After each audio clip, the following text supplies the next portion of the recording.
welcome you to Atlanta, Georgia, and the Georgia Dome on this first day of December. Seems almost placid, doesn't it? It's a beautiful day, but a little bit noisier inside that building. As we welcome you to the SEC Championship game on CBS, presented by Dr. Pepper. Let's take a look at what's at stake. Here's the BCS Top 10. Notre Dame will play in Miami for the title. And for the first time, there's no vote necessary. This has become a de facto semifinal game as either Alabama or Georgia will advance to take on the Fighting Irish. Good afternoon, everybody. Vern Lundquist along with Gary Danielson. Were these two teams to look in the mirror, they'd probably see each other. Whether it's style of play, season record, so many similarities. They really are. They're built on toughness, they're built on defense, and they're built behind quarterbacks, but they like to run the ball. Look at this stat. The two tandems of the running backs kind of typifies how close these teams are built in similarities. Look at that. The two from Alabama, the two from Georgia, almost the exact same stats. Nevertheless, Gary, there are contrasts. There really are. When you look at this Alabama football team, you have to start with the offensive line. They've got really 3 All-Americans. 4 guys are going to be drafted high in the draft, and the Georgia offensive line must step up. They have some question marks. They've been playing better lately, but they have to come through on the offensive line. Well, if Georgia's to win and they're a slight underdog, what segment of their team needs to really play well? I think you know this. Alabama likes to run the ball. That means Georgia and those great defensive linemen and linebackers must stop the run first.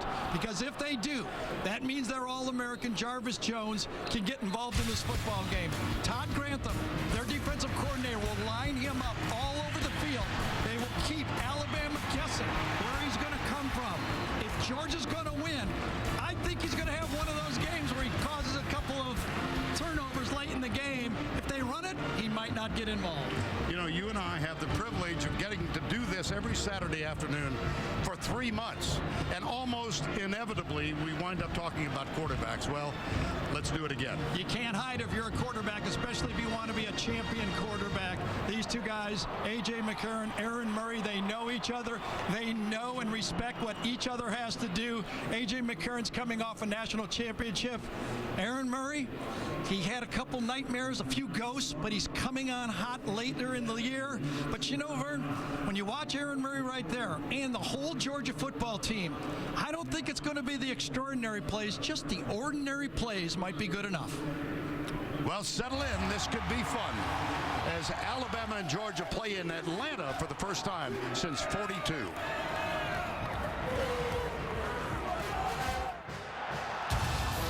The SEC Championship on CBS, presented by Dr. Pepper, is sponsored by Kia, Chick-fil-A, Allstate, and by Dr. Pepper.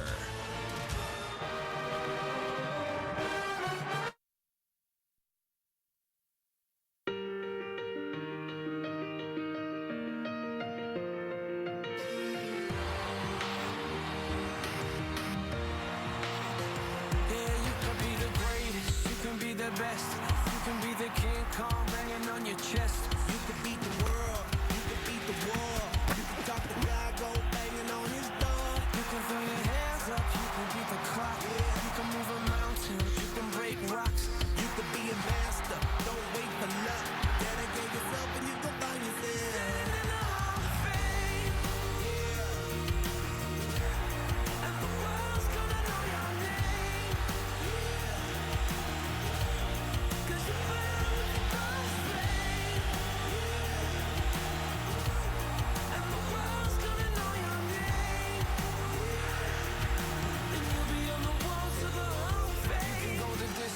You can run the mile, you can walk straight through hell with a smile. You could be the hero, you get the gold. Breaking all the records you thought never could be. Standing in the Hall of Fame. And the world's gonna know your name. Dedicate yourself and get around your face. Standing in the Hall of Fame.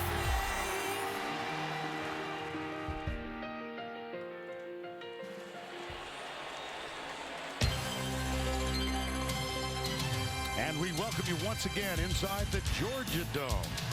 Sellout crowd of 72,000 gathering here as Alabama comes in as the defending national champions. The Georgia Bulldogs won national title. That was 32 years ago. You might say this is the most important game that the Bulldogs have played since then.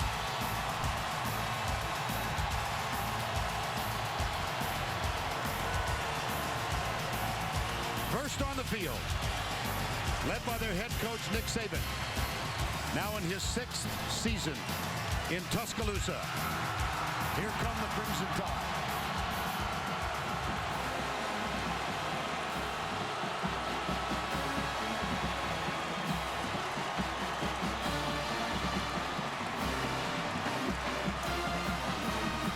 Next on the field, led by Mark Richt in his 12th season in Athens, the Georgia Bulldogs.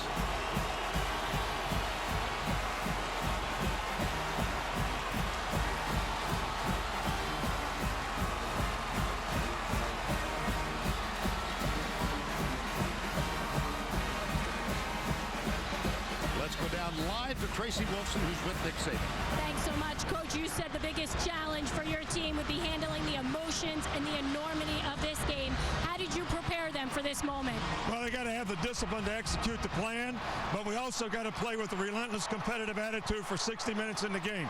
To be like two heavyweight fighters for 15 rounds, and whoever can do that the best is going to have the best chance to be successful. Thanks a lot. Good luck tonight. Thank you. Vern? Vern, I was at both walkthroughs yesterday. I could summarize it this way. Alabama was extremely focused. Georgia was very loose and confident. I think it works for both teams. Well, here's A.J. McCarron. And now let's go back live to Tracy Wolfson, who is with Mark Richt. Thanks so much, Vern. You mentioned A.J. McCarron, and Coach, all week the question is how will A.J. and how will Aaron Murray perform against this tough defense? How can he be successful today? Well, he needs some help from his teammates, of course. Blocking helps. You know, guys running the ball well, guys making catches for him and all that, but he's just got to get us in the right plays and do what he does on a daily basis. Thanks a lot. Good luck. All right, thank you. Vern? Tracy, thank you. We timed you in 5.35 for the 40-yard dash. And I think Mark Richt summarized it perfectly. Aaron Murray needs help. He doesn't want to face that third down defense, third and long all day. Nobody would. From Atlanta, this is the SEC Championship game on CBS, presented by Dr. Pepper.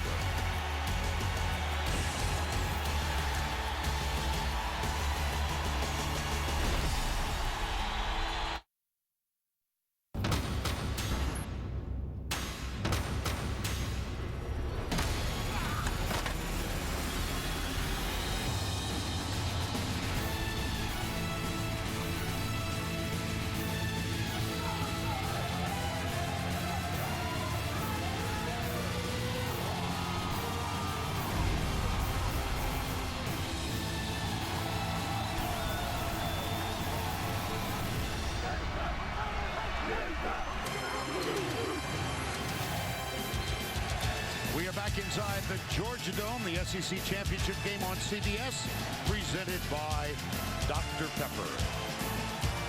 Georgia won the toss. They have deferred, and so Alabama will receive the opening kickoff as these two teams meet for the first time since 2008. A little more at stake this time. And isn't it nice that there's going to be no opinions that matter, just on the field between the white lines? Football the way it should be. Alabama leads the all-time series. They first met in 1895. Alabama won that last meeting. 1942, the last time the two teams met here, and think about this. At that point, Georgia was number 2 in the AP poll. Alabama was number 3. That was only 70 years ago. That's a while. Yeah. Marshall Morgan will kick off, number 13. Cyrus Jones, D. Milner are deep. The game is underway. Cyrus Jones at the goal line.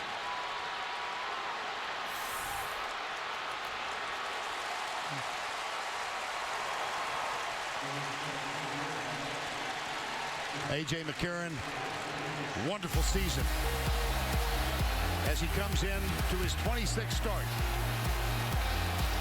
Only 2 defeats with 23 wins. And the leader for the second year in a row with a national championship in his pocket. And as much as Nick Saban likes to shuffle other players on this football team, he does not switch up his quarterback. 3 straight quarterbacks. He's stuck with these guys. At least 20 consecutive starts. John Parker Wilson, Greg McElroy, and now A.J. Eddie Lacy is the running back. Here's McCarron to throw on first down. Looks, he wants a screen. He gets it. Eddie Lacy breaks the first tackle, that patented spin move. And let's present you with the Dr. Pepper starting lineups. Great offensive line: Quanjo, Warmack, Jones, Steen, and Fluker. And they are joined by Amari Cooper, Michael Williams, the tight end, Lacy, Kevin Norwood, and Christian Jones, who gets the start. Kenny Bell, number 7, the speediest of the wide receivers, broke a leg last week, out for the year. Second down and 9.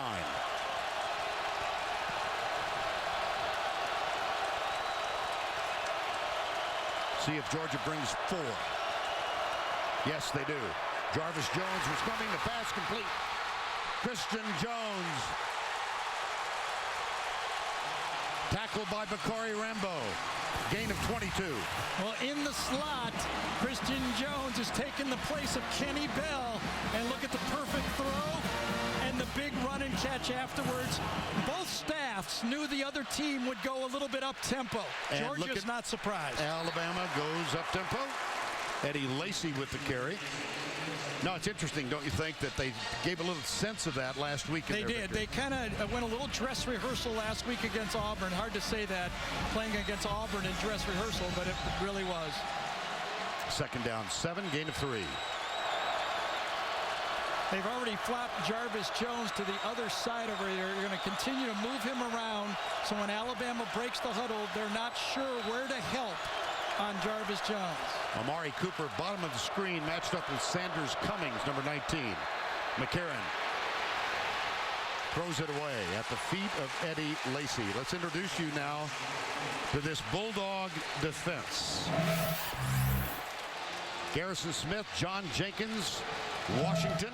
The linebackers: Jordan Jenkins, Mike Gilliard, Alex Ogletree, and Jarvis Jones. And the secondary: Cummings, Williams, Rambo. He's the defensive player of the week based on last week's win against Georgia Tech. 3rd and 7.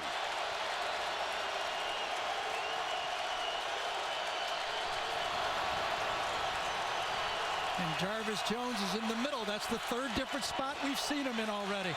This time Cooper's top of the screen, matched up against number 1, Brandon Smith. Underneath, tipped. It was intended for Norwood. It's knocked away by Sanders Cummings, 19. And Alabama will punt. Well, the Georgia defense played excellent defense. One play, a slant play, was the only play that Alabama had any success on.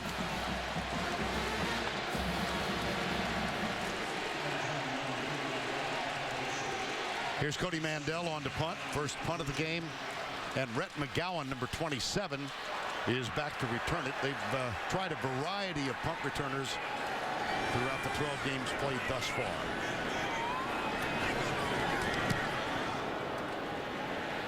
Mandel. It bounces, touchback. Good disguise by Mandel. He confused the gunner for Alabama and allowed that ball to go out for a touchback. Georgia gets the ball. Nick Saban's team goes on defense.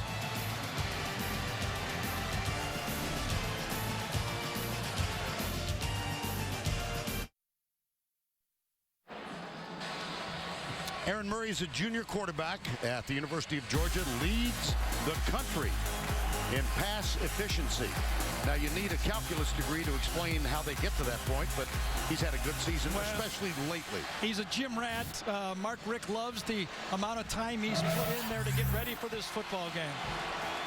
And the Dr. Pepper starting lineups: Gates, Lee, Andrews, Burnett. John Theus is a true freshman. We'll keep our eye on him. Malcolm Mitchell, Lynch, the tight end. Xander Ogletree, the fullback. Gurley and Tavares King complete the Georgia offense. 11-1 for the season. The one loss, a thrashing really back in October at the hands of South Carolina. And Murray did not play well in that game. Had some problems in the most significant win they had this year. That was against Florida, but Murray threw 3 interceptions in the first half of that one. Has not thrown an interception since. And he's going to take off and pick up 3.5. And Stinson made the first contact. What Mark Richt is asking Aaron Murray to do is choose 1, 2. If it's not there, get up and get us out of a bad play. Either throw it away and try to get us 2 or 3 yards. Straight up the middle, Todd Gurley. And let's introduce you to the Alabama defense. Stinson, Jesse Williams, a nose guard. We'll keep our eye closely on him. Square, Hubbard, DePriest, Johnson, and Xavier Dixon, the linebackers. The secondary, Blue, Lester, Clinton Dix, and Milner. 3rd and 2. Murray, low, outside, incomplete. Intended for Chris Conley. Conley, 3 and out.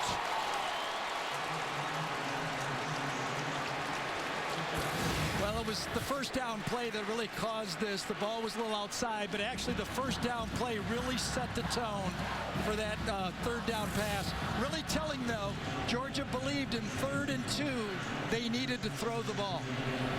Colin Barber is on to punt. He specialized in forcing fair catches this year. Almost half of his punts have been fair caught. Christian Jones is the deep man. He's going to let it bounce. And it takes a Georgia roll.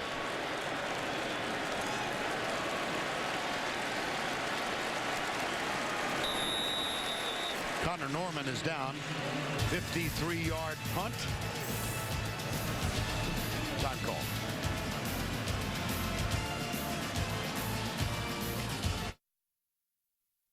This SEC Championship Diamond Moment is presented by Kay Jewelers. The 2009 SEC Championship featured #1 Florida and #2 Alabama in a rematch of the previous year's game won by the Gators. Heisman Trophy winner Mark Ingram rushed for 3 touchdowns, and game MVP Greg McElroy threw for 239 yards and a touchdown, and Alabama won, clinching its 22nd SEC Championship.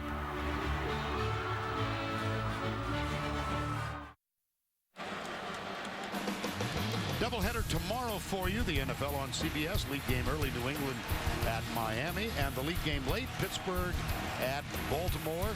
On CBS, the home of the Super Bowl. It all begins with the NFL today, tomorrow, 12 noon Eastern. JB and the gang, presented by Southwest Airlines.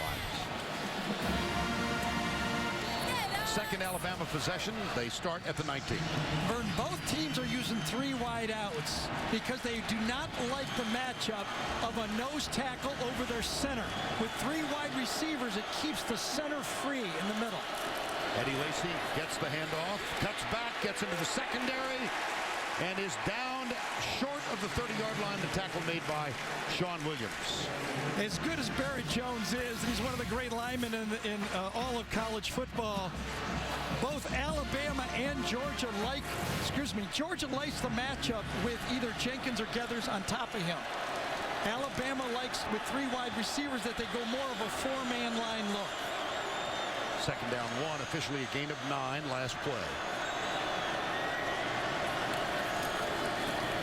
Lacy. Nice run. Damian Swan finally made the defensive play. Nifty move to the right. Yeah, don't get fooled that Lacy is a 240, 50-pound battering ram. He's very light on his feet, makes a lot of people miss, loves to run outside in space, and as Vern said, that spin move, he doesn't get hit hard a lot. Eddie Lacy comes into this one with 1,001 yards. He's carried 3 times for 21. Latest in a succession of running backs who gain over 1,000 for the Crimson Tide. Play action, McCarron. With time, deep left side. Beautiful, and it's going to be incomplete. And Bakari Rambo made a tremendous play. Both Sean Williams and Bakari Rambo, two of the great safeties in college football. Rambo runs this ball down. It looks like he's got an easy throw, one high safety. You love to throw the ball to the sideline. Watch Rambo outrun the football and make the hit on a perfect throw. Rambo, the defensive player of the week for his game against Georgia Tech a week ago today. Bakari Rambo. That's a winning play by a senior, a big-time safety. Marvin Shin, number 80, is in the slot for Alabama. They go right. Lacey, Barrett Jones out there, number 75, to try and help out. Great job by Garrison Smith that time from the backside. Read that screen. Everybody who watches Alabama knows they like to feature that running back screen. And Garrison Smith, number 56, comes from the left side of the screen, sees it, reroutes, and comes from behind to make the tackle to give it third and medium. Officially third down 4.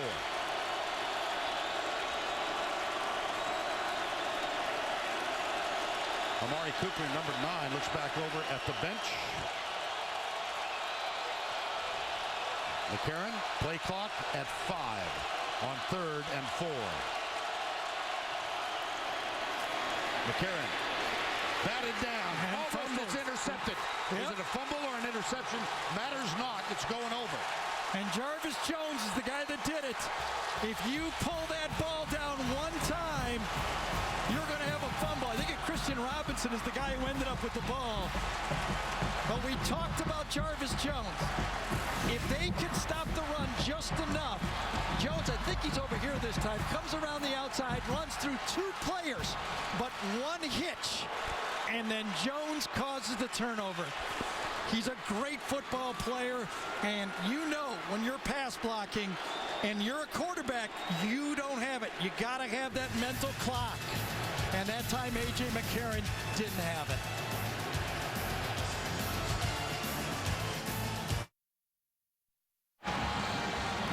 Aaron Murray and his Georgia teammates were in this game last year, actually led 10-0 against LSU at the half. But really, Gary, a game of missed opportunities. It really was early. Easy plays. Tavares King dropping a touchdown pass. Malcolm Mitchell, as easy you can get it. Here's a drop, an interception that could have changed the game. We talked about the ordinary plays, and you know what? In big games, they become extraordinary because of the scope of the game. So, the first turnover of the game, it was ruled a sack and a fumble by A.J. McCarron, recovered by Christian Robinson, number 45, who is Aaron Murray's housemate. Murray, first quarterback in the SEC with 3 consecutive 3,000-yard seasons. First down and 10. That didn't look right. I think Todd Gurley started soon on that one. Snap, false start. Number 3, offense. 5-yard penalty remains, first down. Tom Ritter heads the crew officiating this game. Well, we can understand there's a little nerves going on out there. Oh, it was the shift by the Alabama defense that caused Gurley to pucker and move. And so first down and 15.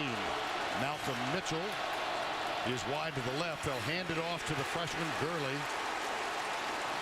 He's had a marvelous year sharing that spot with a fellow freshman, Keith Marshall, but Gurley, explosive start way back in September. Most by a freshman. Noshawn Marino was a redshirt freshman in 07. And then that guy named Walker back in 1980 had a pretty good season. Here's Murray, screen pass, left side, got some room for Gurley. Breaks a tackle. I mean, he broke the tackle, or the tackle was missed. Well, I think there was a block from behind on the play that time, and this one's going to come back. One of the wide receivers, I'm not sure which one it was, got a late block on the play.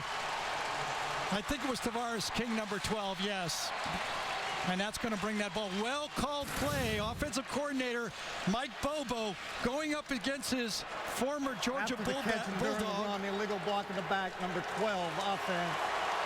10-yard penalty for the spot of the foul. Replay second down. Tavares King, number 12, we showed his drop pass last year against LSU. This time he has an opportunity, just gets a little bit too anxious and a block in the back. Even though he tries to pull off, that really was a good call. Ran through Dion Blue. And now we're going to have... Just wanted to point out, Mike Bobo, good buddies with Kirby Smart, coordinator for Alabama, the D coordinator. There's Mike Bobo, Georgia quarterback. Kirby Smart, of course, the defensive back for Georgia. They're matching wits here today. That was a good call for Bobo. He had the right call dialed.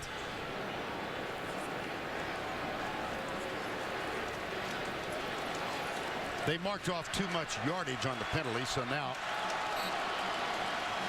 That's a look of display. That's about as angry as Mark Richt gets. Murray, swing pass, almost dropped by Conley, but he does manage to control it. And he gets back to the original line of scrimmage, which is the 40. Robert Lester, number 37, made the tackle. The interesting part about this Alabama defense this year is they don't have that elite pass rusher that makes the sack on his own. It's got to be more by committee. You know, there's no Upshaw, there's no Marcel Darius. It's got to be by a group. Third down 10. Receivers bunched to the left. Murray with time across the middle. That is complete for a first down inside the 30. How aggressive was Kirby Smart? On 3rd and long, he featured the zone blitz. And Malcolm Mitchell picked up perfectly, by the way, by Georgia's offensive line. And Aaron Murray delivers it in a spot. D. Miller, good coverage, but not good enough. Gurley heads over left tackle. Picks up a couple as Georgia goes quickly. Adrian Hubbard made the stop. Yeah, I get the feeling that everybody watches tape. And ever since that A&M had the success with that up-tempo, everybody's trying to do the same thing to Bama. That was the low point of the season for Alabama, of course, as Johnny Manziel led the Aggies to a 29-24 win in Tuscaloosa. Second down 9. Blitz. Murray pumps once. Goes deep for Conley and throws it behind him. Yeah, I don't know. It was worth the shot, though. He couldn't hold it any longer, Vern. Just like Mark Richt told us, you know, you don't have all day. Kirby Smart was aggressive again. You got to pick out a spot and let it go. He had to just guess this time. He could feel the rush, and that's better than a sack. And again, a 3rd and long. This is the second consecutive one. They got an 11-yard gain on the pass from Murray last time out. See how poorly Alabama played against LSU. Here's Murray. Caught and dropped back at the 33-yard line by Xavier Dixon, number 47. Well, these have to be what they call their rabbits. Xavier Dixon, Jeffrey Pagan, number 8, comes in the game. They've got their speed rushers in the game, the best they got. Adrian Hubbard, and it's Dixon that gets him, but also you got to tack on pretty good coverage downfield. That will bring on Marshall Morgan, number 13. His long for the season is 52. 8 of 12 for the year. This one will be measured at 50 yards for the first score of the game. That's going to stay outside the upright. No good. Wide right. Well, I tell you, that's a big answer for this Alabama defense. A turnover early in the game, and they snuffed it out.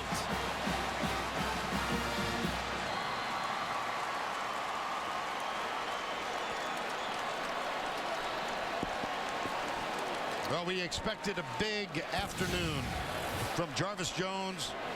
He's not disappointed here early. That's the sack. And now Marshall Morgan reacting to that 50-yard field goal wide to the right. Nick Saban's team has the ball back.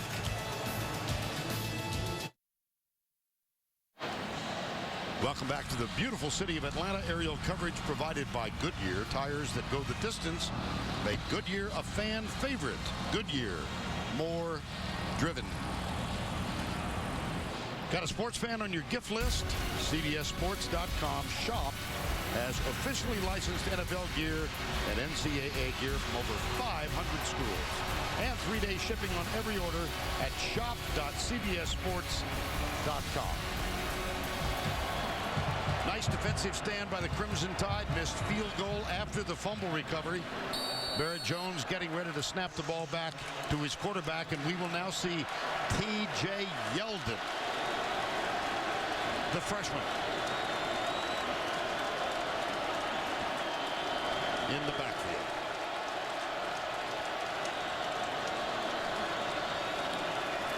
Quick hitch out of the right side. That's Amari Cooper, number 9. Boy, he has had a splendid freshman season.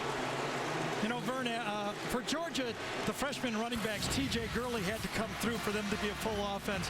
For Alabama, it had to be Amari Cooper. They needed one breakout receiver on the team, and that freshman has come through for them. Well, he started as the second teamer. DeAndrew White was injured earlier.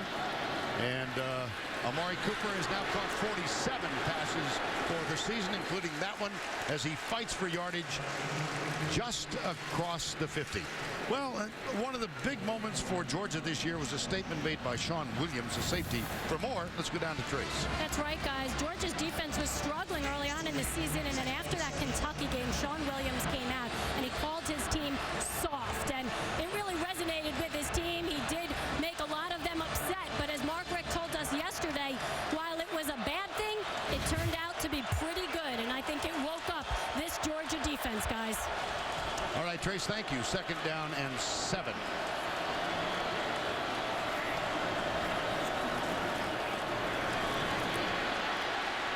Yeldon.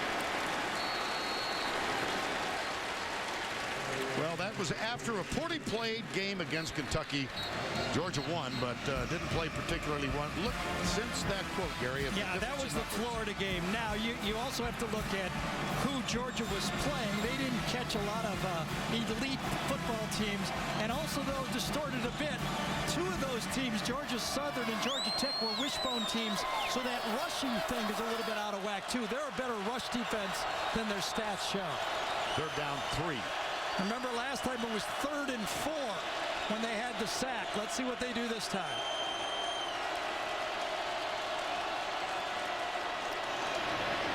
Handoff. Didn't get it. Pretty close, though. Pretty close, but you're right, about a yard short. Yep. Very interesting.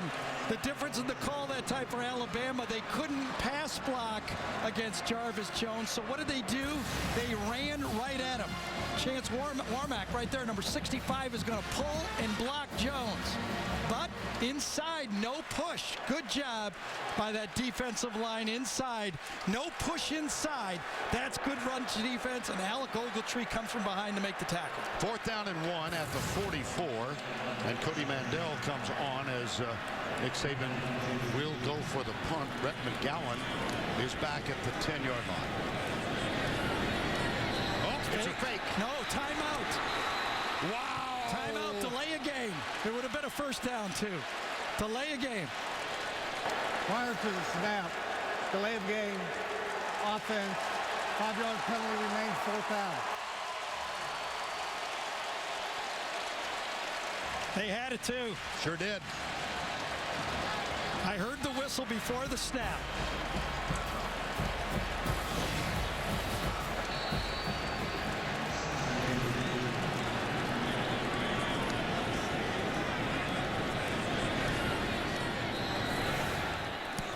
Now you can just hear the whistle. Now the punt and the fair catch taken at the 12. Vinny Sunseri, number 3, did have the first down. He did. It was the back judge way back here. Here's the responsibility. I don't even know if you see the picture.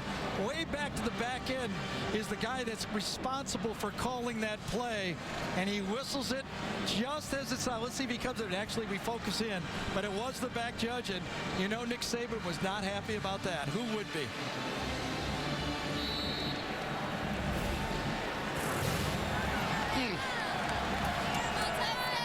36-yard punt, fair catch, Georgia football. 1st down 10.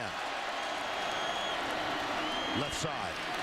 Todd Gurley across the 20. Well, the last time Georgia had the ball, it was a disaster of a drive. 2 penalties and a sack. They only gained 7 yards. Actually, for both teams, Alabama had the turnover, and now Georgia, after the last drive, they come back and pound the ball. They both go to what they like to do. This one, the carry by Gurley. Close for the first down. Vern, I spoke with Mike Bobo about Gurley and Marshall and whether he was going to use them in tandem in this football game. And he said, no, in this game, it's going to be more like Florida. I'm only going to spell Gurley. I think we need the size and the power of Gurley's attack. I'll only spell him with Marshall. I will feature him. I think he had 27 carries against Florida. And so far in this game, 5 for 19. There's the stretch of the chain. Well, we mentioned that's a first down. And Georgia wouldn't be here without Gurley. Exactly. They just would not be here. He's the guy that came through. Remember, they lost Isaiah Crowell, their featured back from a year ago. In that Florida game, Gurley rushed for 118 yards on those 27 carries. He wears number 3. Marshall wears number 4, and their teammate Tavares King nicknamed them Gershel because Herschel wore number 34. Xavier Dixon with the tackle.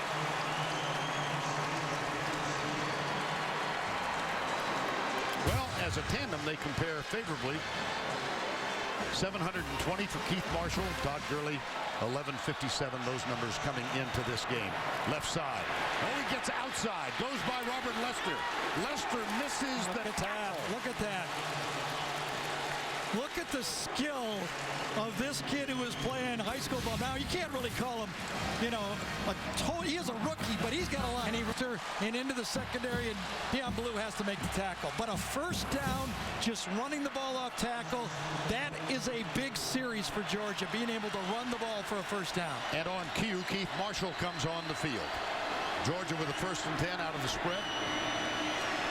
Murray effective. Throws it incomplete. Yeah, but he saved about 15 yards by getting that ball out of bounds.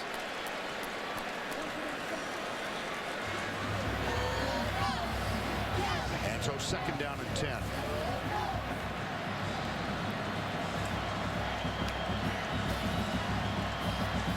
Kirby Smart, defensive coordinator. Gary mentioned almost like a brother to Mike Bobo is what he told us yesterday. They grew up, their dads were highly successful high school coaches down south. And they were ball boys and first met each other in elementary school. Snap. False start. Yeah, got you. False start. Offense number 26. 5-yard penalty. Well, the same thing happened. Alabama was getting ready to cross linebacker blitz in the middle, and that movement got Malcolm Mitchell to kind of squirm a little bit to the outside. Both false starts because of movement by Alabama's defense.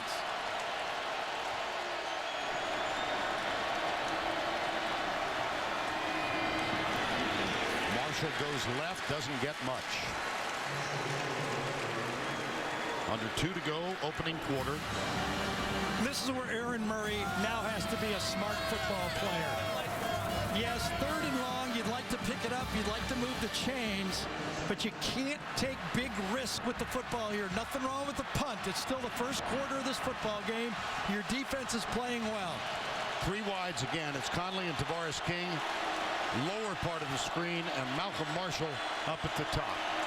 Alabama sends 3, drops a bunch. Deep. Got him! Tavares King with the grab as they go deep right side. This was a great back shoulder throw. It happens out here. A bust by Deion Blue, number 13. Does not find the football. It's in the air. He's got his shoulders going the wrong way. When he turns around, he's too late to get there. And Tavares King makes a big catch in the SEC championship. That's a gain of 34 and a first down 10. Murray looks for the screen, fires it left, no screen, just a little underneath pass. C.J. Mosley, the outstanding linebacker who is a particularly effective defender of the pass, made the tackle. Yeah, Mosley plays more against the pad, and actually it was a screen. David Andrews was out there to play the screen, and Mosley just read it too fast. There's Mosley. 3 interceptions in his career for touchdowns, ties an all-time record for the Crimson Tide. You know who's been quiet? Jesse Williams. Yeah. That means David Andrews and Chris Burnett and Dallas Lead are doing a good job inside. Left side they go. Gurley back on the backfield. And the tackle made by D. Milner.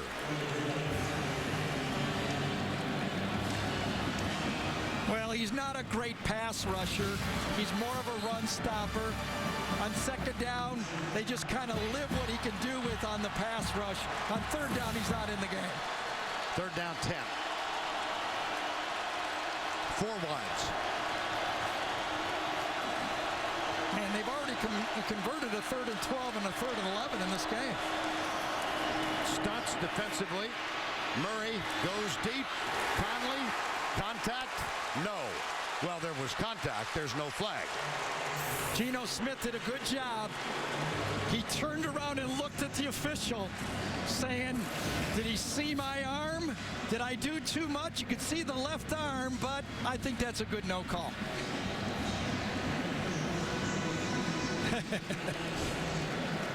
You know, and I think the Georgia team has looked at Aaron Murray and say, they got their guy, we got our guy, let's play.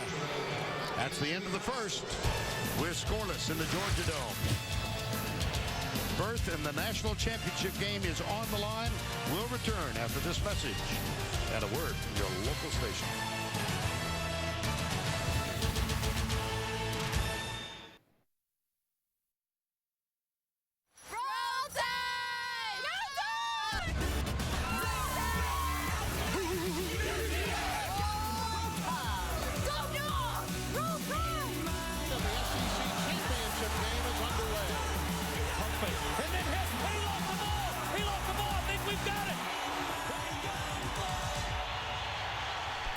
We welcome you back inside the Georgia Dome for the beginning of the second quarter.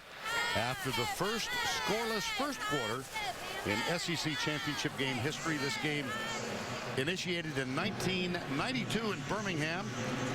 Played a couple of seasons there under the leadership of former Commissioner Roy F. Kramer, who, with his wife Sarah Jo, is in attendance at this game. Fake! How about that? How about that? It was Lynch to Cummings.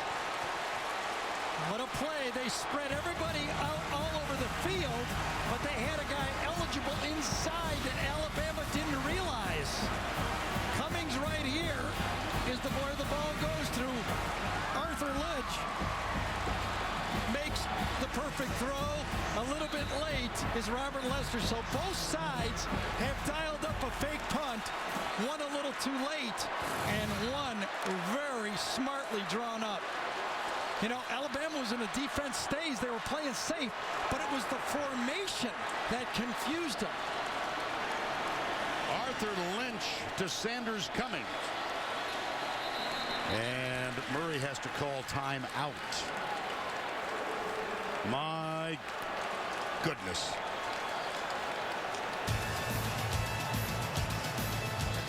Georgia calls time, but they do have a 1st and 10.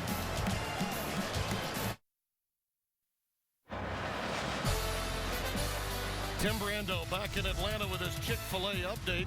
The Oklahoma Sooners have clinched a share of the Big 12 title, a possible Sugar Bowl berth, but they may need some help. Damian Williams with a 66-yard run to help polish off TCU today. That's our Chick-fil-A update. Surprise, surprise, a big play by the Georgia Bulldogs. Vern Lundquist, back to you. Oh, thank you, Tim. That's, I think, worth a couple of looks, Garrett. Vern, 6 people are eligible to handle the ball. This guy's eligible, that's number 1. These 2 guys are eligible, 2 and 3, 4 and 5. The last guy is the tight end, because right here, this guy is covered. He's not eligible. unintelligible. Alabama thinks he is. That's the mistake. When Georgia realizes that they have the audible on, they get the look they want. The bench says go with it. They've got the play on exactly. Look at that space. And Lynch makes an easy first down. And let's take another look at the play from the Avis. That was the Avis cam. Action cam. Action cam. We're here to help each other. Yeah, you got it. First down and 10. Keith Marshall is the running back. Nothing. Well, one. Well, Jesse Williams stuffed up that play. We talked, when I looked at this football game, I really believe that the nose tackles, Jesse Williams for Alabama, John Jenkins and Kwame Gaithers, needed to stop that run inside, or that's all they get. This time, he's lined up on David Andrews. Last play, he made the play. High formation. Murray got a man open. It's Jay Rome, and we have the first score of the SEC championship.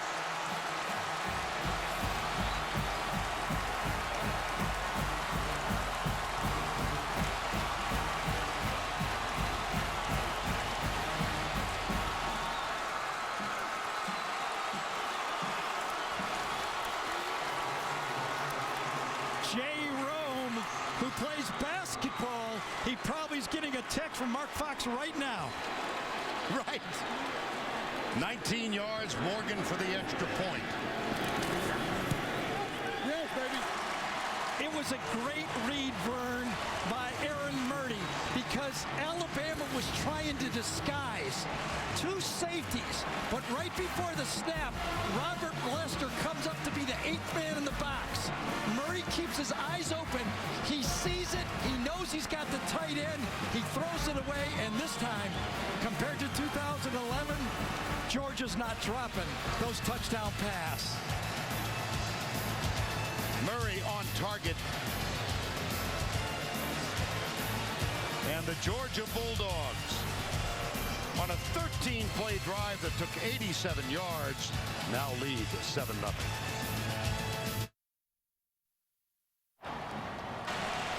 Aaron Murray has had a terrific first quarter and a minute in this championship game, and he's now passed Peyton Manning. It's always good to pass Peyton Manning. That can't be bad. Gary and I were in a van with Archie the other night, and Nancy and I live in Colorado, as you know, and Archie leaned up and he said, listen, my middle son really likes his new home. And I said, your middle son? I forgot. It'd be Peyton. Yep. Peyton and Eli. And, of course, Peyton playing for the Broncos. And playing quite well, don't you think? Yep. Here's the kickoff. That's Silas Jones. And Alabama's got the ball. Did you expect Sure. Two fake punts? Well, no, that's a good point. I admit, but both coaches, I think, respect the other team's defenses.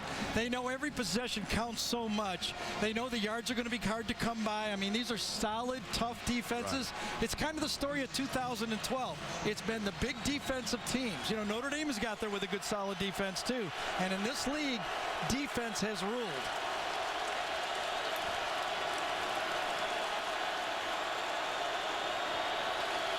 First down and 10.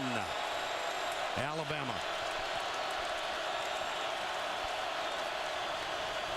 McCarron goes left and overthrows Kevin Norwood.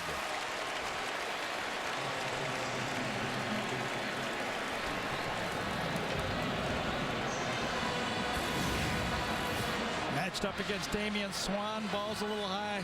I think you can feel that A.J. McCarron understands he's not going to be able to sit all day before he pulls the pin, meaning he's got to get back there in rhythm and throw the football. That Jarvis Jones coming off the edge, he know he's going to get there if you dally at all. Jarvis Jones up on the line on the left side toward the bottom of the screen. Now backs off. No, now he's back up. Here he comes. P.J. Yeldon in jail. Alex Ogletree, number 9, with the tackle. You know, when you watch this Georgia defense play, you can understand why Sean Williams was so frustrated, as Tracy pointed out with that quote after the Kentucky game. There's talent all over the defensive field. They've got 9 or 10 guys in that defense that are going to play in the NFL. Alec Ogletree is another one of them. 3rd and 11. Alabama yet to convert a third down in this game. 0 for 3.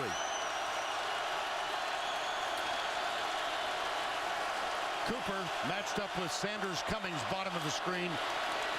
McCarron, rather. Got him. John Jenkins, the nose tackle. Number 6. You know, somebody must be doing well in the secondary, because right now, A.J. McCarron is looking down there and having to hold the ball too long. Just looks like a zone defense. That's all it is. They're playing combo. Nobody to throw the ball to. Might have come down to the bottom of the screen, but he couldn't see him. And this time, feeling the guys on the outside, and then Jenkins just runs right into him. Another defensive line play for Georgia.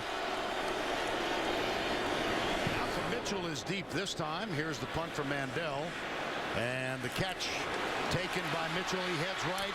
Oh, boy, did he got away with the block.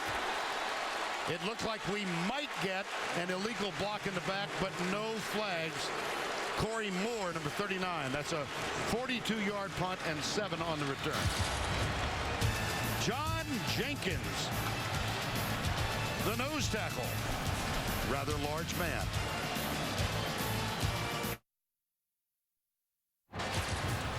Aaron Murray has responded to the challenge so far in this game, Gary. He sure has. I mean, he decided this week to say, I don't want to talk to the press. Now, when you do that, people say, you know, what's the deal? Well, I don't care. I don't care if he ever talks to us. He wanted to zero in on his game plan. He knew he had his number 1 and number 2 receiver out. Now, that might not have been a big deal the last 4 games because the talent really didn't push it. But Michael Bennett, Marlon Brown right there were their 2 big-time receivers. What's happened, though, is not only has Chris Conley come on, but the tight end position has come on. Listen to this. For Georgia, the first 8 games, the tight end caught 10 passes. The last 4, 18 passes, and another big one today. J. Rome got the touchdown, 19 yards out. Here's Murray again. This one's tipped and incomplete. Well, you talk about the 2 receivers, Bennett and Brown, and Mark Richt telling us yesterday, we particularly miss them in a game like this because of their toughness, both of them. Yes, he talked about it being able to block. In this formation, they like to do the wide receiver screen, like the bubble screen. They've got 3 guys out here. They like to bubble screen it. There it is. There it is. Now for Mitchell. I figure if I got it, Alabama must have it, right? And if I get it, you know we're going to be on talk shows. We did that one already. Yeah, we did. When they stack those 3 guys wide like that, they have a pretty, it's a read. He can either hand it to the running back or go outside with the bubble screen. You see Aaron Murray's record against top 10 teams, 1 and 4. The 1 win was this year. Oh my goodness. Yeah, but it wasn't going to pick up the first down anyway. Right. That was good defense by Alabama. They hung in there, forced a short throw this time inside, and Geno Smith was going to make the tackle even if this one was caught. And so it'll be 4th down and 13. Lynch with the drop, the tight end, and Colin Barber is on to punt. Christian Jones, number 22. Biggest story in the game so far, Alabama's offensive line has not been the difference. Nice and high. Oops, very short. Yep. Yeah, very, very short. He gets a favorable bounce, and it does go out of bounds inside the 20-yard line. The thought was, as Aaron Murray led that team on that last drive, could Alabama keep them off the field with a strong running game? So far, no. Tim Brando with a reminder coming up on the Geico Halftime Report. Archie, Spencer, Tony, and I will tell you about which names are popping up on the coaching carousel and who should win the Heisman. Now let's get back to the game. All right, Tim, 7-0 Georgia here, 19-yard touchdown. And let's take a look at today's Facebook poll question. What's the most memorable SEC championship game? We'll give you 92. That was the first. 97 Tennessee. 2002 Georgia. The two Davids. 2008 Florida. Tim Tebow. That was a 1 versus 2. Or 2009 Alabama. That was the 2 versus 1. I'm sorry. So to vote, log on to facebook.com/SEC on CBS to make your voice heard.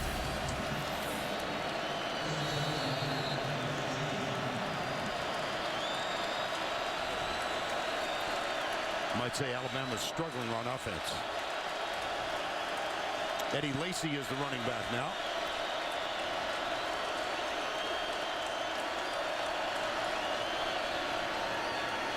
McCarron goes deep.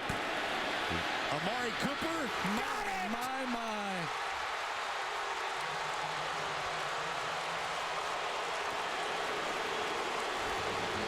It's not like Bakari Rambo didn't see it coming. Georgia wasn't fooled. He was standing back there, jumped up for the ball, but one great athlete out-jumped another good athlete. Alabama goes quickly. They give it to Lacy. He comes over right tackle and near the tight end. We got a little shoving match, but it doesn't amount to anything. John Jenkins was involved. Look at that. And DJ Fluker. Wow. I guess you know why a guy like Johnny Manziel, there's nobody too young to have any impact in these games. Now, these guys that are coming out now are ready to play at a really young age. Cooper with that great catch, a 44-yard gain. Second down. Barrett Jones is really struggling inside, but the big size of the Georgia when they've got a guy on his nose.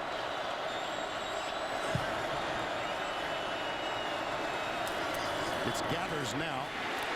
Lacy up the middle to the 11. Barrett Jones must have been listening. Good block.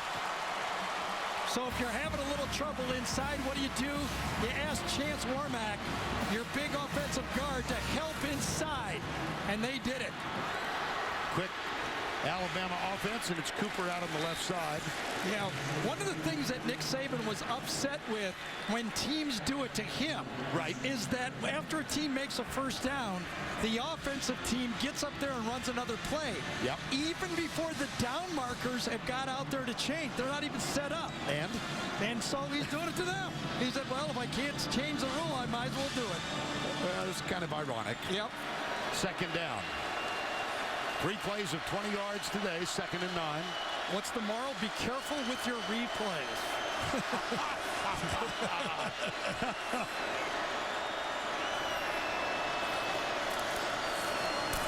They try the middle and right side. Yeah, Kwanjo thought he had a block, but he did not have a block. Lacy with the carry. And the Verizon Red Zone stats for Alabama. Touchdowns on 39 of 53 trips inside the red zone. 74%. That's 13. Oh, well, don't need to be a math major to figure that out. The national average 61%. And it is 3rd and 6. Alabama still looking for its first 3rd down conversion. Cooper near side. 3rd and 6. Marvis Jones on the left side this time. McCarron flings it. Overthrew him. Yes, he did. Intended for Christian Jones. They're going to call it. Alec Ogletree hit him in the face, in the head. McCarron got up and went right to the referee. Ogletree is closing in on McCarron as he throws the ball. Let's see what happens. Helmet to helmet. Good call. You got to come in low. Contact above the shoulder. Number 9 defense. Half the distance to the goal, automatic first down. That's the play they're trying to get out of football. And you have to get out of football. McCarron knew it, took it right on the jaw. Another reason why he might have thrown it high, too. McCarron, watch him turn around and go, what's the deal? Hit me right in the face, and he got the call. And so on 1st and goal from the 4, nose tackle Jesse Williams comes in as the blocker. Number 54 will line up directly behind McCarron. And Eddie Lacy is the running back.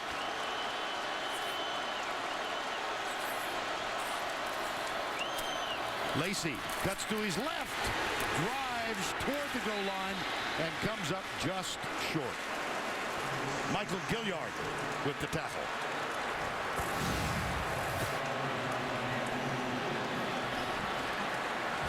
Gilliard just holding on for dear life, trying to keep him out of the end zone. I think Remick Wilson, number 51, was also there trying to do it. Usually you see those offensive linemen coming in to push from behind, but not that time.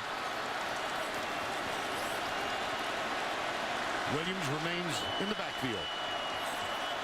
And Lacey is behind him.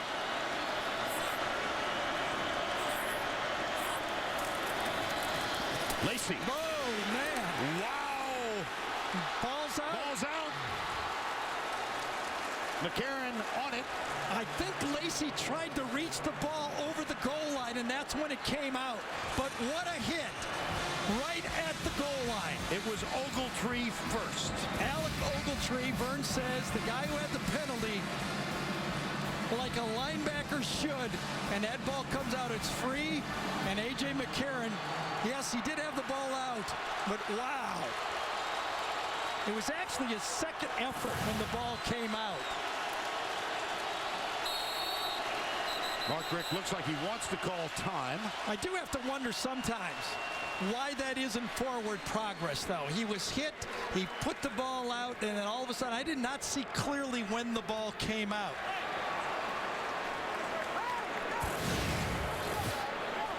Let's see if we can get a better look at this. They are going to review this. Okay, there's a hit. He stopped. He fights through, leaches it out. Yes, that's a good call. I think that's going to hold up. I think that will hold up. Lacey stayed alive on the play. Great hit by Ogletree. But then when he goes his second effort to reach it out, that's when the ball pops out.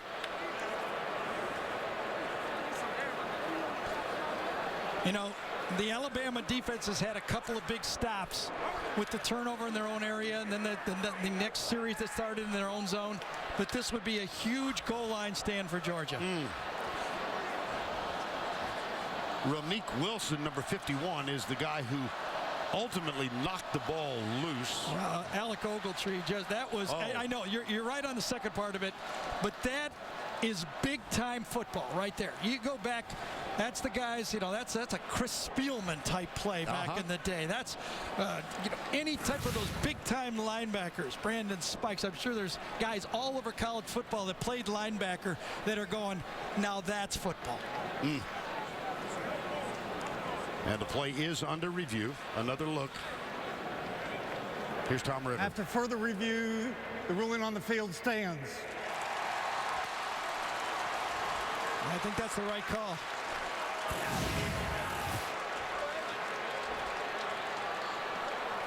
He gets stunned, but he reorganizes and takes another plunge for it. That's when the ball pops out.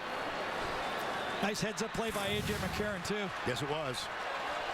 And now 3rd and goal, midway through the second quarter. And, you know, Vern, if the ball was on the half-yard line, you might think Alabama might use 2 more downs. But from here, I think unless they get it real close, this will be one shot at a touchdown and then a field goal.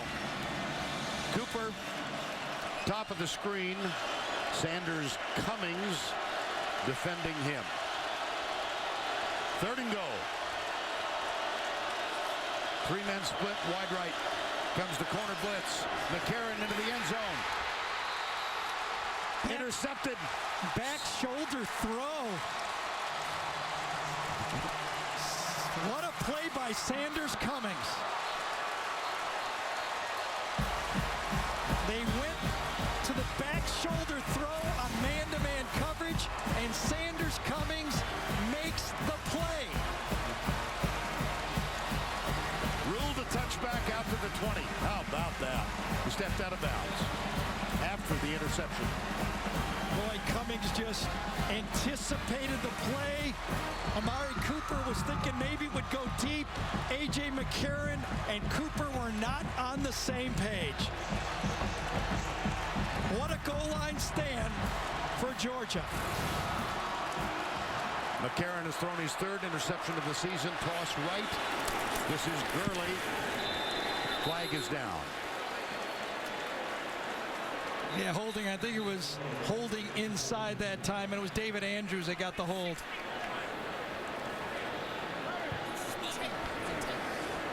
Those back shoulder throws look beautiful when they work. When they don't, it's like, what was that?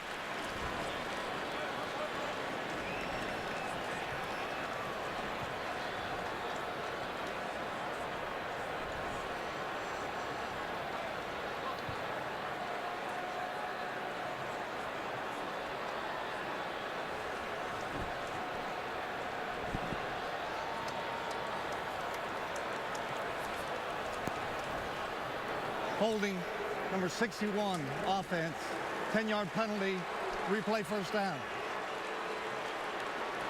You know, it is, as a quarterback thinking about that back shoulder throw right there, that's a trust throw. You throw that ball, you're just, you know, confident that your guy is going to either get it or knock it down. That was a great play by Sanders Cummings. And after the penalty is marked off, Todd Gurley right side. Ed Stinson with the tackle. I'll tell you, the word that keeps kind of popping in my head as I'm watching this is vicious football. You better be a man to come out on the field. Well, I'm just thinking it's grown man football. Yeah, but it's vicious. That goes back to the comment from Sheldon Richardson in Missouri, watching Missouri or Georgia's first game, and he said it's old man football. Yeah. Georgia won that game at Missouri and held up a sign. It's grown man football. Third down and 6.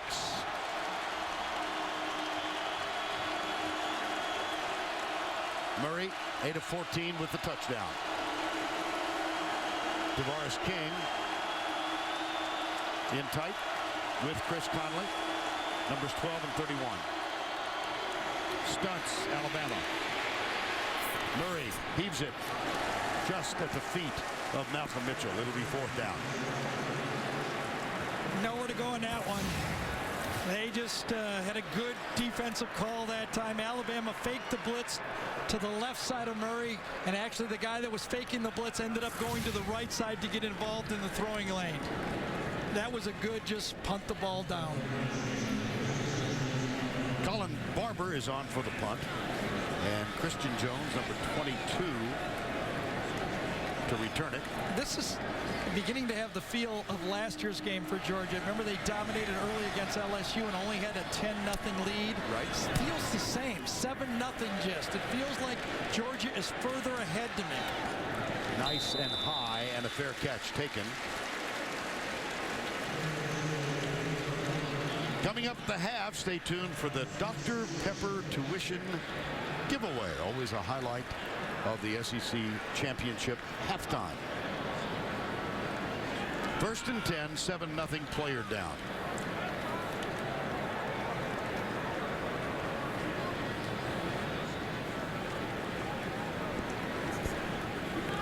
Costa Bavlis, who is a special teams star for Georgia, is the injured player. Time taken.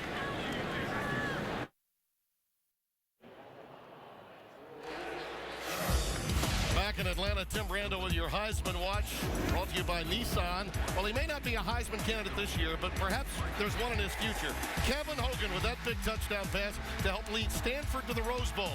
Now tonight, a real candidate, Monty Ball of Wisconsin, will be on display in the Big Ten title game, and Colin Klein from mini Manhattan will be taking the Kansas State Wildcats in to take on Texas. That's your Heisman Watch. Let's get back to Vern and Gary. All right, Tim, thank you. Good to have you in the game with us. Let's take a look at the last drive. Gary? Well, Georgia gets down there very close. You figure they're going to, after the big play, a jump ball that Amari Cooper makes a huge play, you figured Alabama's going to stuff it in.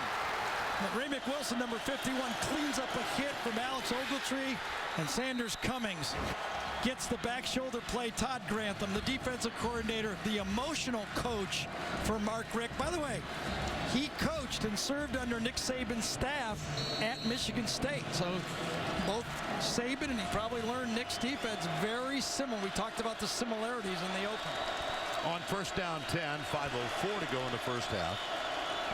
Alabama trailing by 7.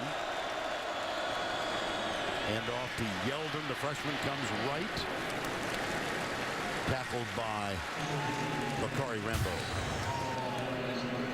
Well, let's update that Alabama possession chart. Punt, fumble, punt, interception. Yeah, and Bama fans are going right now, gee, that's what our opposing charts usually look like when we're watching Alabama football. That's what they usually see from the other team. Georgia's susceptible to the run throughout the season, but holding strong defensively so far today. 2nd down and 4. Right side. Yeldon got a first down. See, that's what I think Alabama has to do. Jarvis Jones is such a good pass rusher. They need to make him play the run. I think they need to run right at him, put big Michael Williams on him, pull Chance Warmack at him, make him play every down so that he starts to wear down towards the end of the game. 1st down 10. McCarron for the game is 7 of 8 on 1st and 2nd downs. Not so successful on 3rd thus far. See if they throw on 1st down here.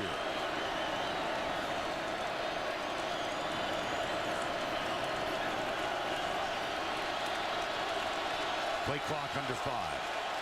Corner blitz coming. McCarron will throw. Slings it out left side. Got a 3-yard gain as Michael Williams, the tight end, makes it. Well, here in Atlanta, time to cue the duck. It's the Aflac trivia question. Which 3 players won the Heisman, the SEC championship game, and the national title all in the same season? There have been 3. Kwame Gathers is in at the nose tackle spot now, number 99. Shares that position with John Jenkins. 2nd down and 7.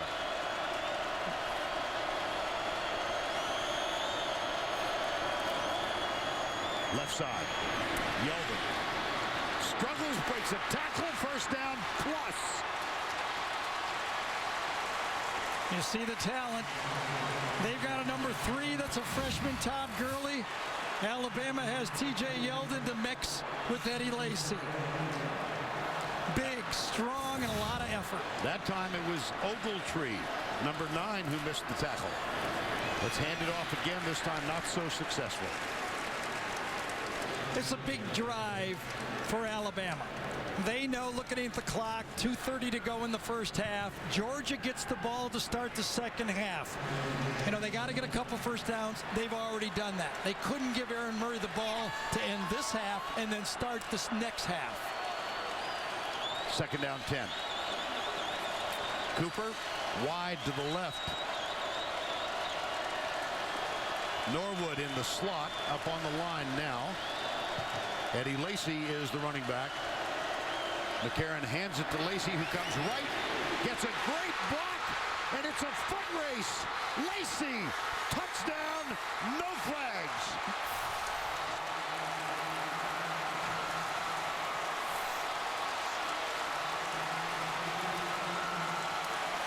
Vern, we talked about it.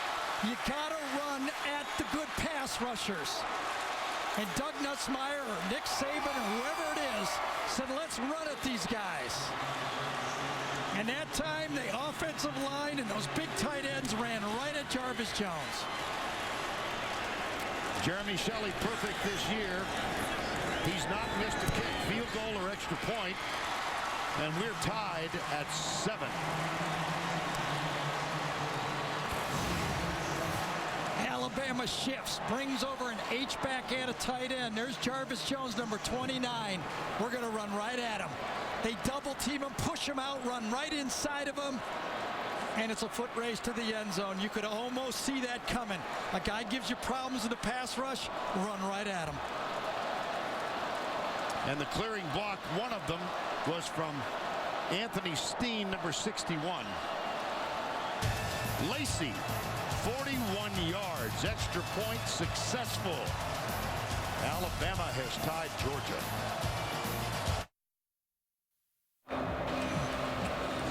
And now it's time for Our Home Depot tools for success. Let's take a look at the last one. Well, Vern, this time Alabama put both of their sharp tools and big tools on the same tide.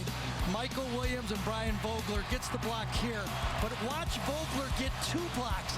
He gets the first down block right there, but then he comes off to get Sean Williams that makes the touchdown block right there.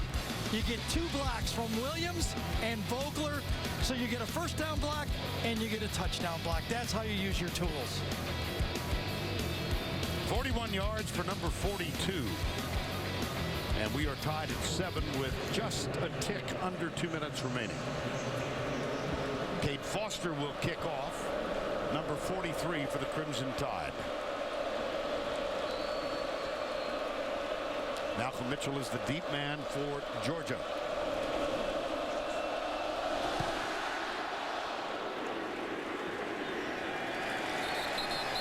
Touchback. Well, Duck made an appearance just a couple of minutes ago, and he's urgently hurrying back across the screen. Which 3 players won the Heisman SEC championship game and the national title in the same season? All right. Danny Werfel, Mark Ingram, Cam Newton. The key was same season. Right. Right away. You missing the name there? I didn't have that one. You miss it. Somebody named Tebow. It came up. First down and 10. Vern, here's that formation again where they like to run the bubble screen. It's 2 plays on. Mary can hand it or run the bubble screen. You've done your homework. Malcolm Mitchell out near the 40. It's just a numbers game.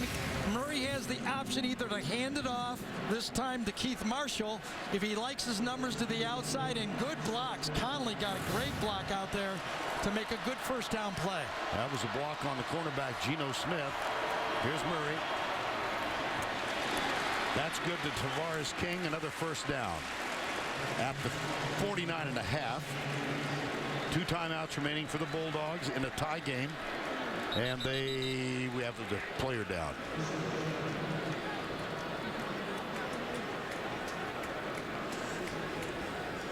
That's Ed Stinson is the injured player. You know, the spot I wouldn't want to play as a true freshman is tackle in this league. John Theus has played all year at right tackle, a true freshman, and he's been holding his own in this game.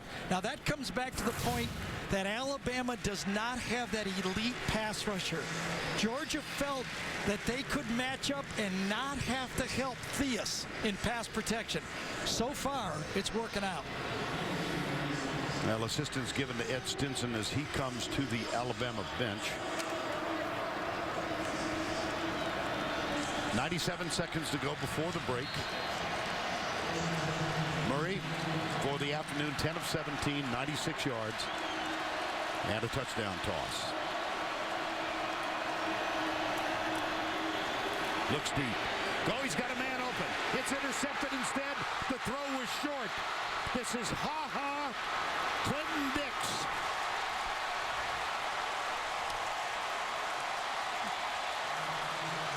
Well, Vern, Aaron Murray took a shot, and I knew that if he was going to play quarterback against Alabama, he was going to have a courageous play game. There's Clinton Dix right there. Let's see who gets the hit on him. Comes from inside just as he lets it go. The ball was underthrown. And I think Murray got the hit after he threw the ball. Coming down. Oh my gosh. And that's almost unnecessary roughness by Quentin Dial. Quentin Dial, there is not a flag. That should have been a flag. That was unnecessary roughness. It was a hit to the head, and it was missed. Here's McCarron after the 36-yard interception return. Handoff. T.J. Yeldon. fights inside the 40. Let's take a look at the hit on Aaron Murray. Well, Vern, I thought the hit must have come on the throw, but it didn't. Aaron Murray, you have to get your head on a swivel, but that is just unnecessary roughness and a hit to the head to the quarterback. That's the one the officials would love to have back and see. McCarron, under pressure, throws it away.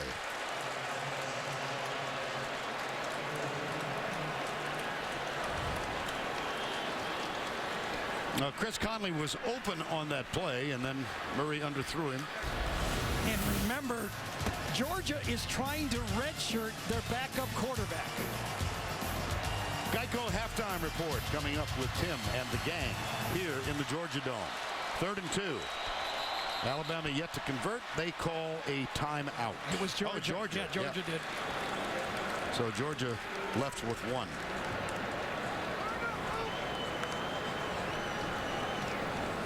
Aaron Murray took the blow from Dial. No flag.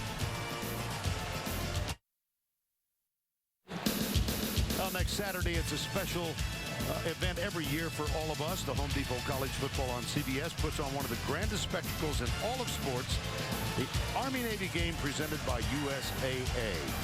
It all starts with college football today, next Saturday, from Philadelphia. Vern, we all like vicious, tough football, but that was crossing the line. I know the Georgia fans right now are besides themselves. The A.J. got the call on the hit to the head. Aaron Murray didn't get it, but just remember this. Even though it should have been called, it still would have been Alabama's ball. It would have just been 15 yards back. 3rd down, short. Left side. Oh yeah, I think he with the push and the second effort. Only 35 seconds to go. Clock stops while they reset the chains. Alabama has all their timeouts and they're trying to save them still. I thought it would have been a good time to use one right there. 1st down 10. First 3rd down conversion of the ball game. Yeah, this has cost them way too much time here.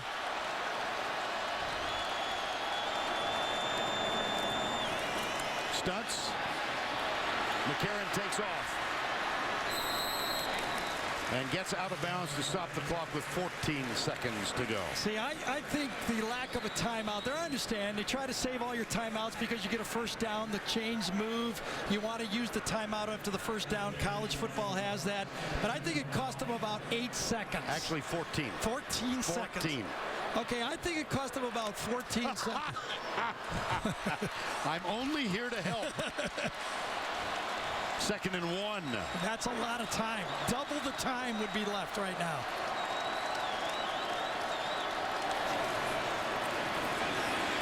McCarron will rumble again.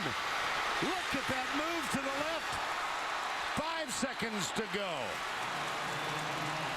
Use your timeout now. But see right now, and actually Nick is mad.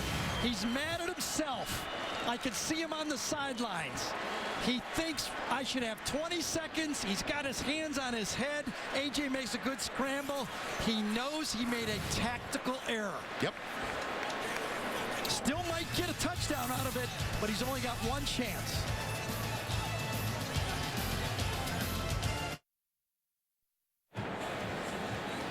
There's Nick's reaction after he called timeout. He was either upset with himself for not taking the timeout or his team for not staffing it. I think they're going to go field goal.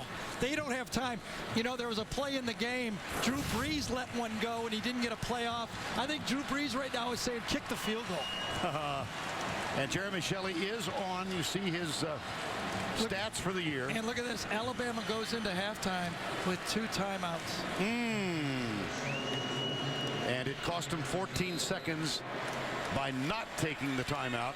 They would have 2 more plays had they taken the timeout. McCarron will hold. Carson Tinker is the snapper.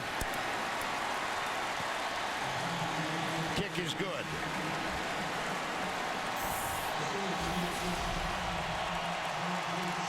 And Alabama leads at the half by 3.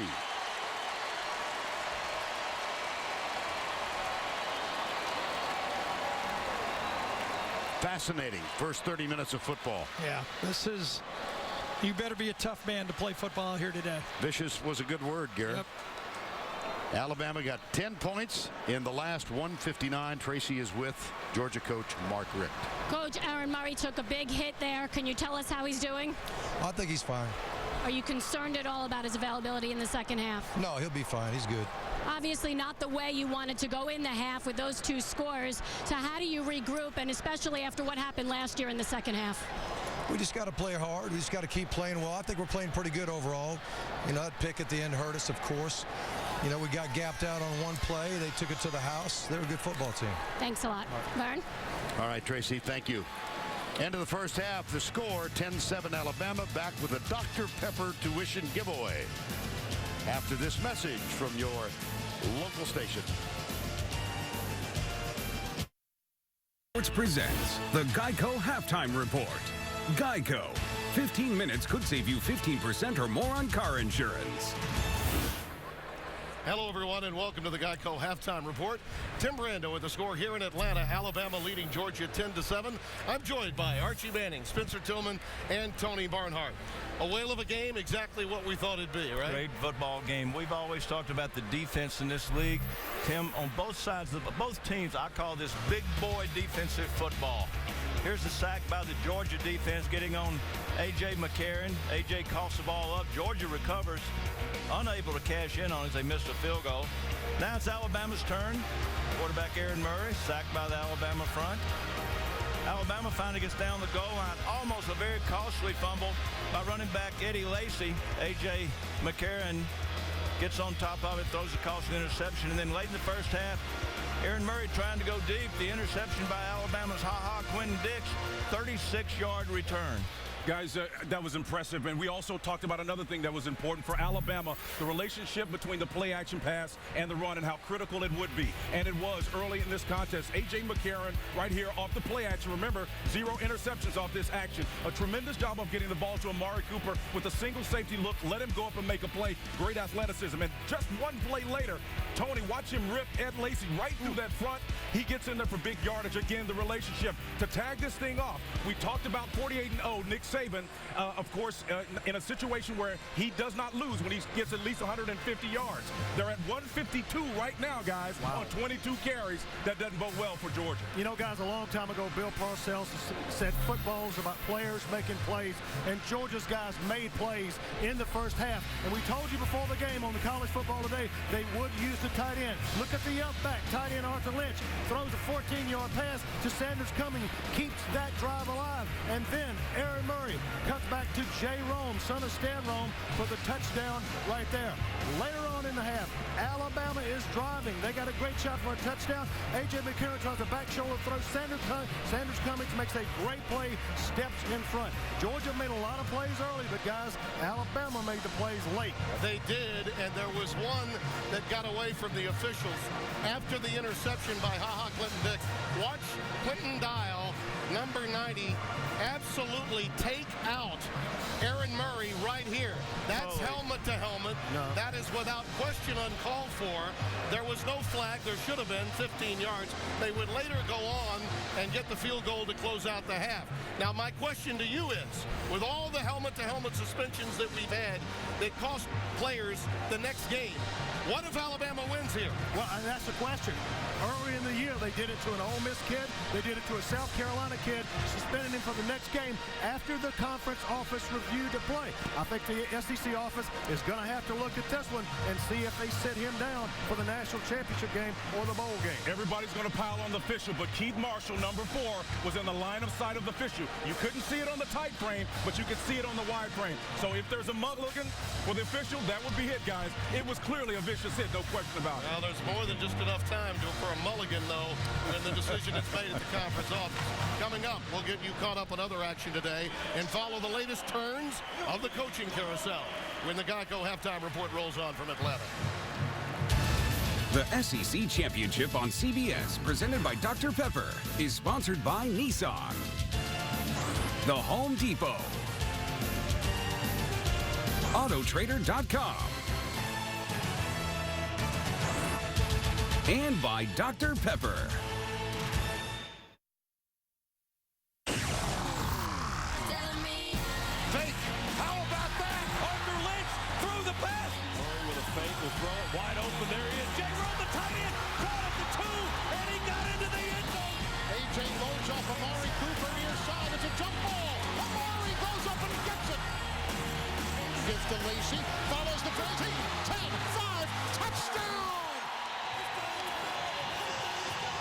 And a late field goal by Alabama gives them a 10-7 lead as we get set for the start of the third quarter. Moments ago, Tracy Wolfson with Nick Saban. Coach, some clock issues down the stretch there. Why didn't you use your timeouts in those last 30 seconds? We should have. You know, we substituted so they held the ball. I thought we'd be able to quick snap it. We should have used the timeout. That's my fault. A lot on the line, though, in these next 30 minutes. What will be key for your team to come away with victory? Well, I think we got to have balance on offense. You know, we can't turn the ball over anymore. We can't give them field position. We got to do a little bit better job on defense. We're getting up a couple big plays, and you know, turnovers are going to be critical in the game. So, you know, and whoever can run the ball probably going to have the best chance to win because that's what's going to create the balance. Thanks a lot. Vern? All right, Tracy. And let's revisit, Gary, the hit Quentin Dial laid on Aaron Murray in the second quarter. Post-interception. Aaron Murray's right there. Watch this. The hit is coming from his blind side. Helmet to helmet. Should have been called. Now, remember, that would still have been Alabama's football. But I talked to Steve Shaw, head of officials here in the SEC. He said, Tom Ritter, the head referee, that is a point of emphasis. After interceptions, keep your eye on the quarterback because as long as we've been doing this, those linemen love to hit that quarterback after those interceptions. As we get set for the third quarter, Kate Foster will kick off. Malcolm Mitchell is the deep man.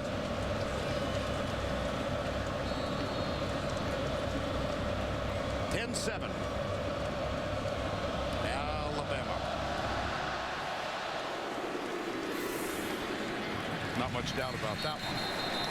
You know, Gary, when Murray hit Jay Rome for the first touchdown of the game, it appeared as if Georgia had Alabama a little bit on the ropes. Not out of it, but backing up. And then there was a punt return to the 49-yard line in Alabama territory. Alabama got a 3-and-out, and from then on, it was all Alabama. And I'll tell you what Georgia's up against here in the second half. There's an unbelievable stat for Alabama. Since 2008, when Alabama rushes for more than 150 yards, and they're at 152 now, they're 48-0.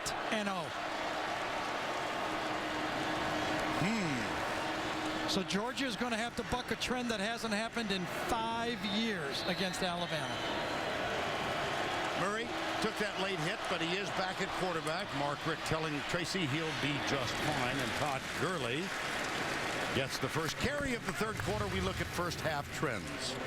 Well, both quarterbacks, and you know, I do want to make the point about Aaron Murray and A.J. McCarron. You know, they're playing against good defenses. You're not going to just have a bunch of easy stats against these guys. Lacey, the big stat, obviously. Run right. Just to go back one more time to that hit.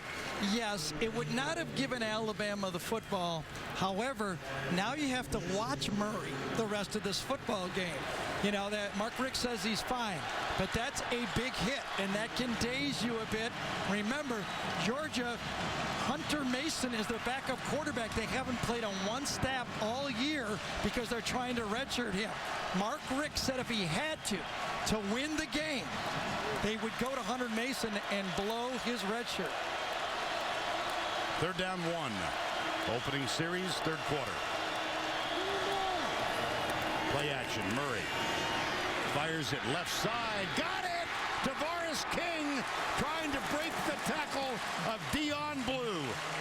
Well, Mark Richt is right. When you got a quarterback that can make a throw like this, here's the back shoulder throw.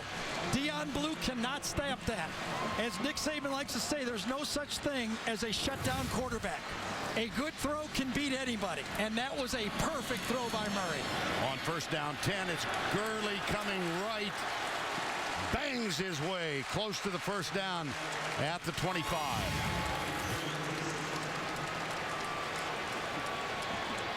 Adrian Hubbard had a shot at him, could not make the tackle.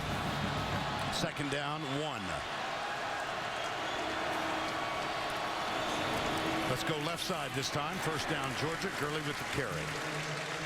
Tackle made by Robert Lester, number 37. And a player down. That's Jesse Williams, the nose guard, holding his right knee, it appears.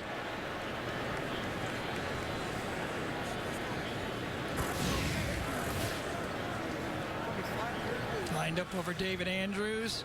Gets posted from one side, gets bent, drops down low, and gets taken out by another. I think it was, I don't know who it exactly was that hit him from the opposite side. It might have been Canarius Gates, number 72, that landed on him from his blind side.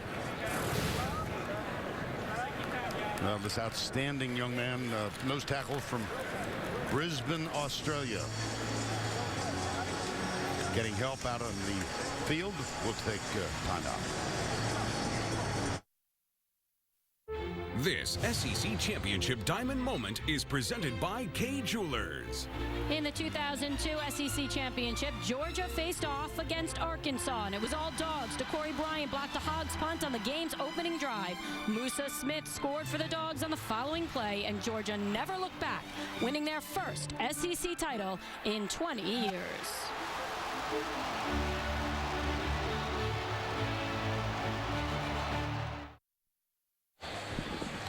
Beautiful nighttime view of downtown Atlanta. Aerial coverage provided by Goodyear. Tires that go the distance make Goodyear a fan favorite. Goodyear, more driven. And Jesse Williams favoring the ankle, helped off the field. Not the ankle, the knee, I beg your pardon.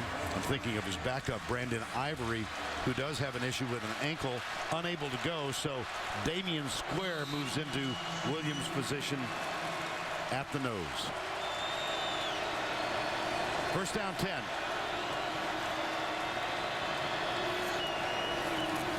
Play action again. Murray into the corner, leaping drive, nice defensive job. Absolutely. Malcolm Mitchell is one of the great athletes in this league. Remember, he started out the season for Georgia helping on defense, but he's going up against the best cover corner for Alabama. D. Milner does it perfectly, turns around, finds the ball, and goes up to the top and makes the defensive play. Second down 10. Gurley. Oh, it's a great cut by Gurley. Was it ever? First and goal, Georgia. And why not run the ball right where Jesse Williams and Brandon Ivory had to leave the game? Mike Bobo says, let's try to run it right where the backups are. And he does, but Gurley kept his eyes open and ran that beautifully. And Gurley gets the give on first and goal, perhaps a yard, after that 18-yard pickup on the previous play. Second and goal. It's a great answer for Georgia coming out of halftime. That throw by Aaron Murray was the best throw of the football game. Murray now 11 of 20. He'll feed Gurley again. He fights for the touchdown. He got it. Wow. Wow.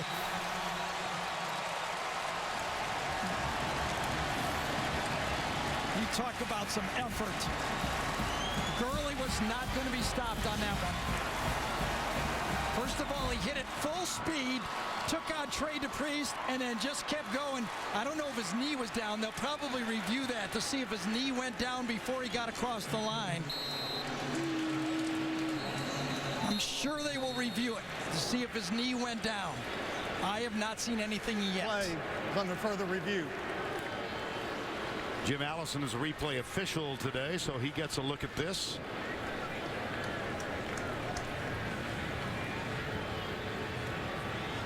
It's awful close, but I don't see it yet. Right. What an effort.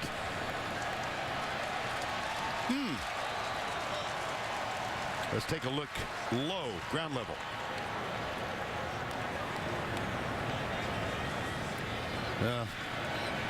The foot is blocking. Yeah, it sure is. Robert Lester's foot blocks the view.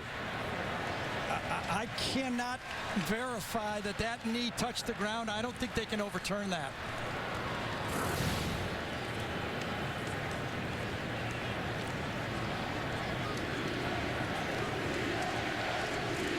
What an effort by Gurley. It really was. And the run before that, when he weaved in and out of the Alabama defense, that was great running with his eyes open.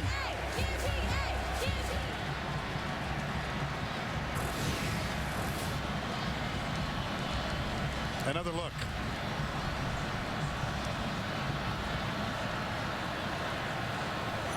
Boy, it's tough. Well, I don't see anything. No. A 9-play drive, 7 runs, 2 passes. One of them was complete, but that completed pass to King down the sideline. Yeah, see, the foot is right there. I don't know if it's down or not. Yeah. The left foot of Robert Lester obscures the view. Yeah. Of Gurley's knee. Well, they're taking a long look at it. After further review, the ruling on the field stands. Touchdown. Yep.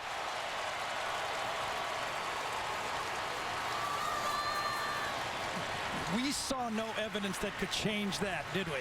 Nothing that could change it. You might have assumed, but you couldn't have positive visual evidence. Marshall Morgan. This has not been an exact science for Marshall Morgan this year. He has missed 4 extra points, but not this one.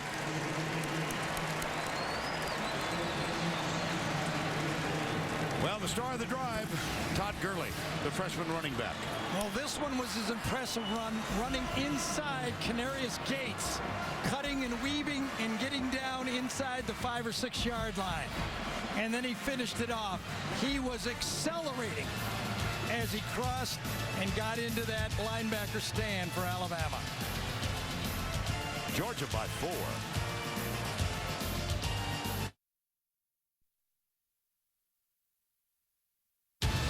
The SEC Championship on CBS, presented by Dr. Pepper, is sponsored by Dr. Pepper, Sonic, Cadillac,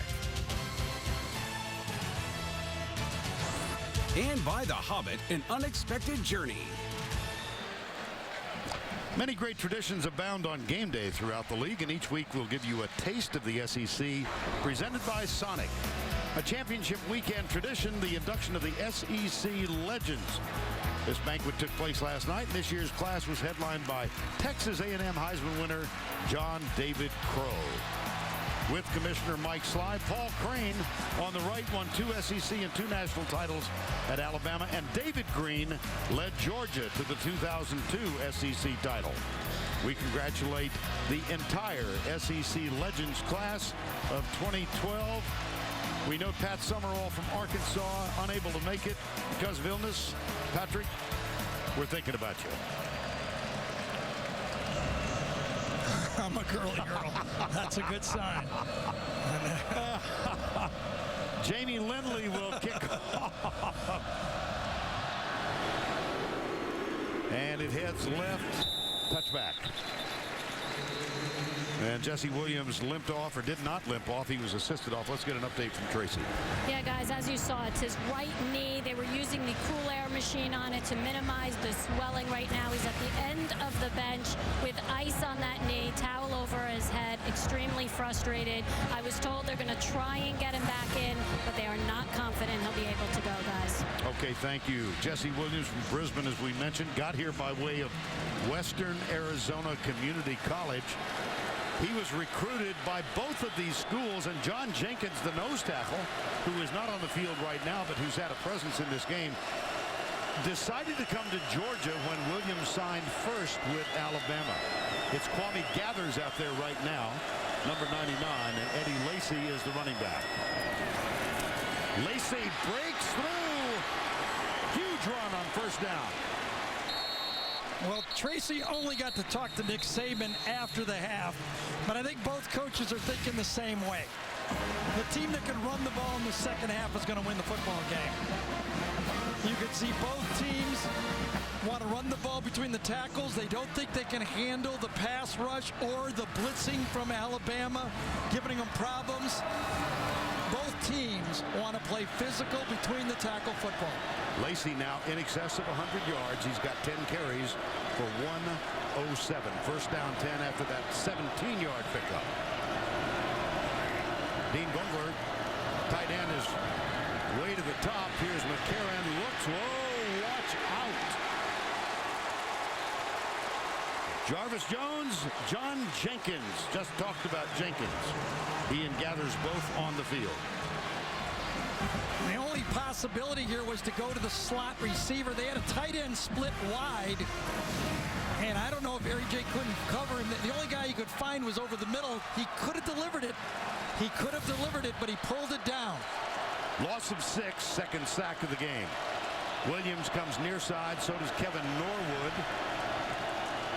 Amari Cooper, number 9, is at the bottom of the screen. 3 wide left.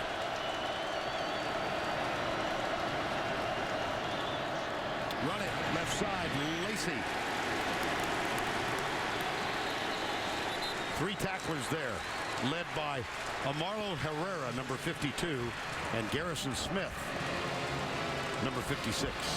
You've heard people talk about how talented the Georgia defense is. Before this season started, there were 9 different Georgia defensive players that petitioned the NFL to see how they rated in the draft. All 9 of them came back with a draftable grade, and that did not include Jarvis Jones or Alec Ogletree. They were coming back and they didn't petition.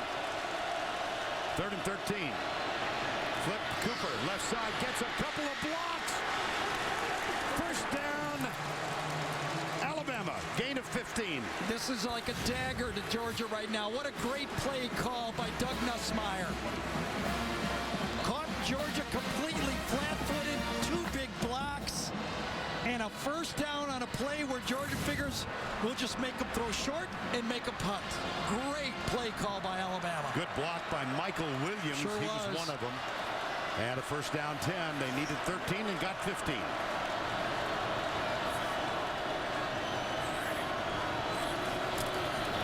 McCarron. Lacey.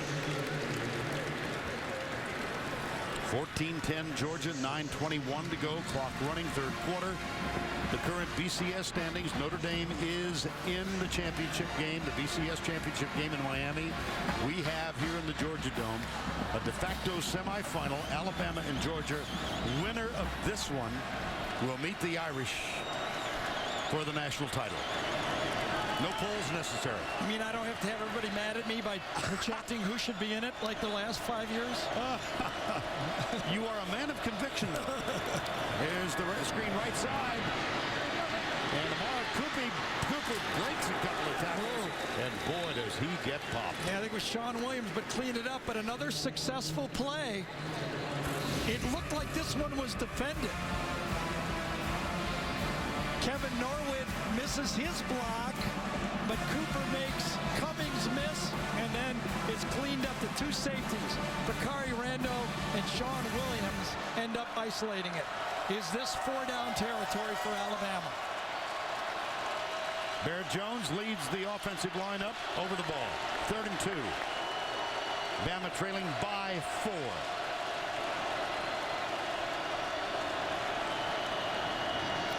They'll run it.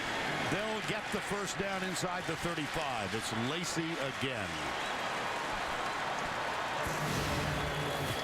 Well, if you got 2 or 3 All-Americans at offensive line, you got to use them. And right now, Alabama's using them. Lacey's going to get a rest. T.J. Yeldon is on. From left to right, that offensive line, Quanjo, Warmack, Jones, Steen, Fluker, and then the tight end, Michael Williams, also out there. And Kelly Johnson, number 31, is just off the line, top of the screen. Play action, McCarron. Fires it, tipped, and incomplete, intended for Yeldon. Anybody remember LSU and Alabama? But that one was dangerous, huh? Yes. Well, it was a first down pass. Alabama tries a change-up. But like we talked about in the open of this game, can Georgia stop Alabama from running so they can turn loose Jarvis Jones and Jordan Jenkins and put some pressure on A.J. McCarron? Let's see what happens on this down. 3 wide to the left again, 2nd down. It is on balance. Michael Williams is not eligible. They'll run it. Yeldon. Another 3rd and long. Coming up now for the Crimson Tide.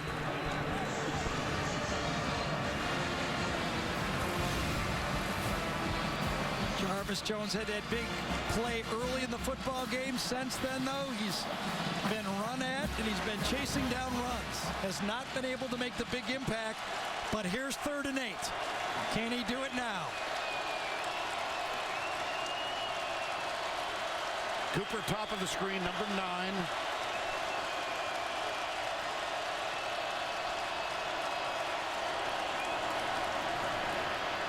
McCarron. Oh, through the hands of Amari Cooper. Nice defensive job by Brandon Smith. They threw the flag, though, and the Georgia bench is upset. They're saying the ball was tipped.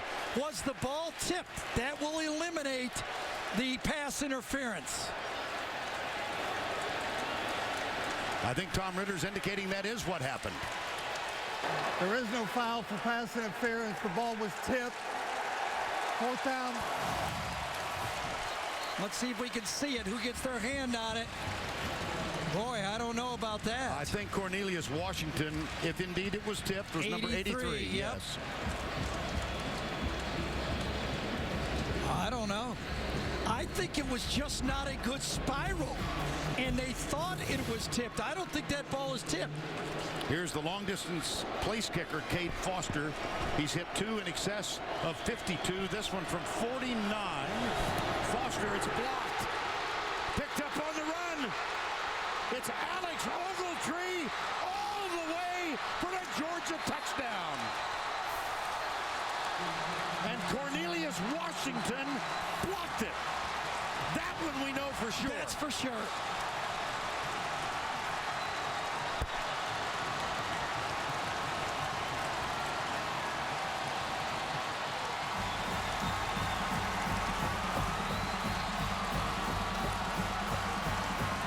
Well, Vern, you said it. We don't know if he got the last one, but we're sure he got this one. That's the 3rd special team play that's gone against Alabama. Remember the fake punt that they got to lay a game? The fake punt Georgia hit for the 1st down, and now the blocked field goal for a touchdown. Let me see if I can find Cornelius Washington for you so you can get your eyes on him. I think he's right here.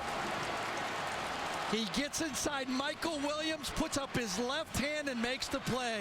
Michael Williams was the weak spot, and he came right through the gap to make the play. He didn't even jump.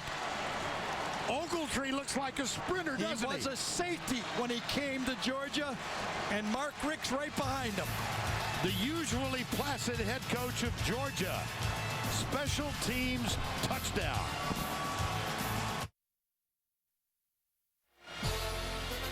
Tim Brando with his Russell Athletic Update. Thursday night, Louisville wrapped up an Orange Bowl bid when Terrell Floyd picked off Rutgers quarterback Gary Nova to secure the victory. The Cardinals will now move on to meet their new brethren from the ACC. That conference is going to have Louisville next year. Vern, Gary, back to you. All right, Tim, thank you. 21-10, a couple of plays, very critical. Let's first of all, Gary, go back and take a look at the tipped or non-tipped pass. Yes, in our eyes, remember, it was called a tip pass. We don't see it there, but remember, we don't know if there's enough to overturn it. Let's look at it again. There was pass interference on this call. By the way, it is reviewable. That could have been reviewed, and had it been reviewed, they could have. Now we are getting word because we asked. We sent a messenger over to the review play. They said they reviewed it and called it inconclusive. And here is Ogletree. Look at that stride of Ogletree. 55-yard blocked field goal, return for a touchdown. That is the 5th block this season by the Georgia Bulldogs. Look at their differential in the 3rd quarter, and what a huge play. Though, well, plays. Both of them. Marshall Morgan will kick off.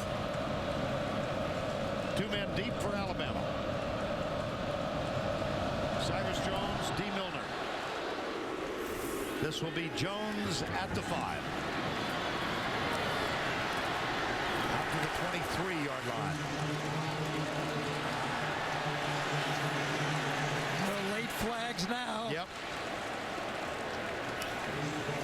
Now Red Lobster presents today's Scholar Athlete, Chance Warmack for Alabama. First team AFCA All-American. And Garrison Smith, major in history for the Georgia Bulldogs. Red Lobster's commitment to the investment of our future is shown today by donating $1,000 to each university's general scholarship fund. After the play, personal foul, unnecessary roughness, number 44, Georgia, 15-yard penalty, first down. The injured player is Blake Sailors. This is TJ Stripling with the unnecessary roughness call. It was definitely after the play. I think you can see it right there in the middle of the screen. There's where the extracurricular takes place. That was it. Yes, it was against Tyler Hayes, too. And then he shoves him again, and that's when the flag comes out. Right there. Sailors is up. One of the special teams standouts for the Bulldogs of Georgia. Let's be clear again on the tipped pass on the pass interference call. Big play in the game. They did go check with the replay booth. They did review it. They thought they had a good look at it. They said it was inconclusive, so they let it go. The tip was made by Washington, and then he blocked the field goal, which Ogletree picked up. That's two big plays back-to-back, right? You think? First down and 10. Georgia by 11. 21-10. 6:25 to go. Third quarter. Yeldon is the running back. Right side. To the 43.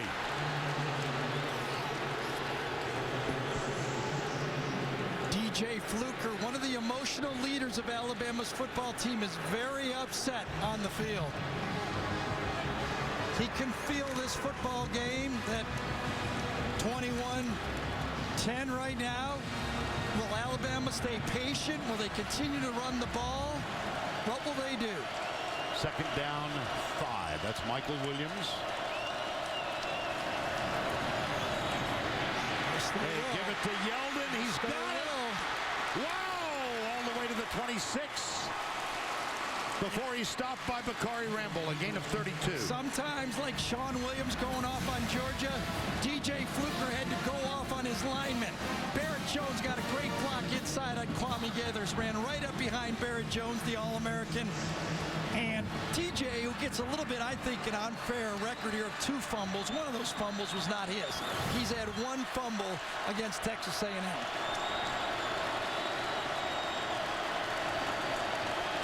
First down, 10. Draw play. Yeldon, nice takedown. Eddie Lacy's on the bench. Let's get more from Tracy. That's right, guys, and that's why Yeldon's getting most of the work here, because since that last drive, he's been on the bench. Athletic trainers have been looking at him. They're not revealing his injury as of now, but as soon as I get any more information, I will pass it along. All right, Trace, thanks. 21-10.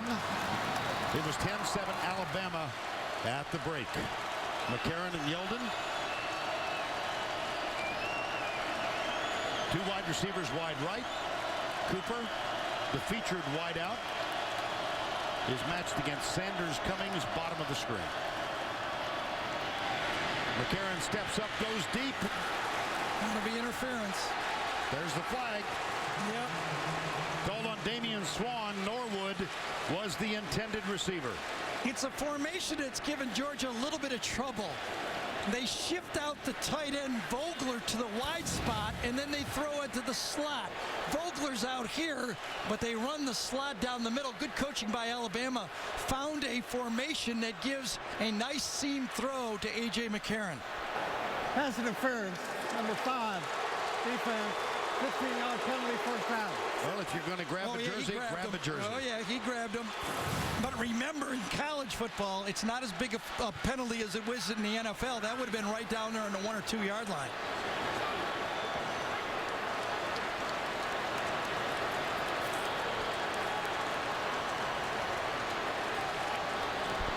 Ball is marked at the 10.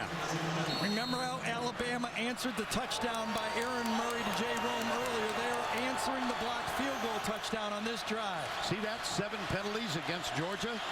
They annually seem to lead the league in penalties, and Mark Richt says, not a problem. Yeldon! Whoa, what a run! Touchdown, Alabama! And Barrett Jones got the key block. He did.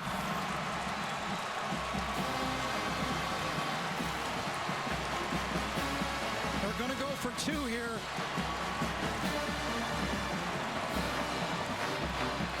Trying to get it from 21-16, 20. Boy, this is a dangerous one right now, because if Georgia kicks a field goal, it'll be an 8-point lead. It's awful early to be chasing a point, in my opinion. Pull within 4. That way, if Georgia kicks a field goal, you're only down by 7. Well, Nick Saban has made the decision. He's got Cooper, Christian Jones, left side. Yeldon is the running back. The try for 2, Norwood, top of the screen, number 83. Yeldon up the middle, across the goal line. 2-point try is good.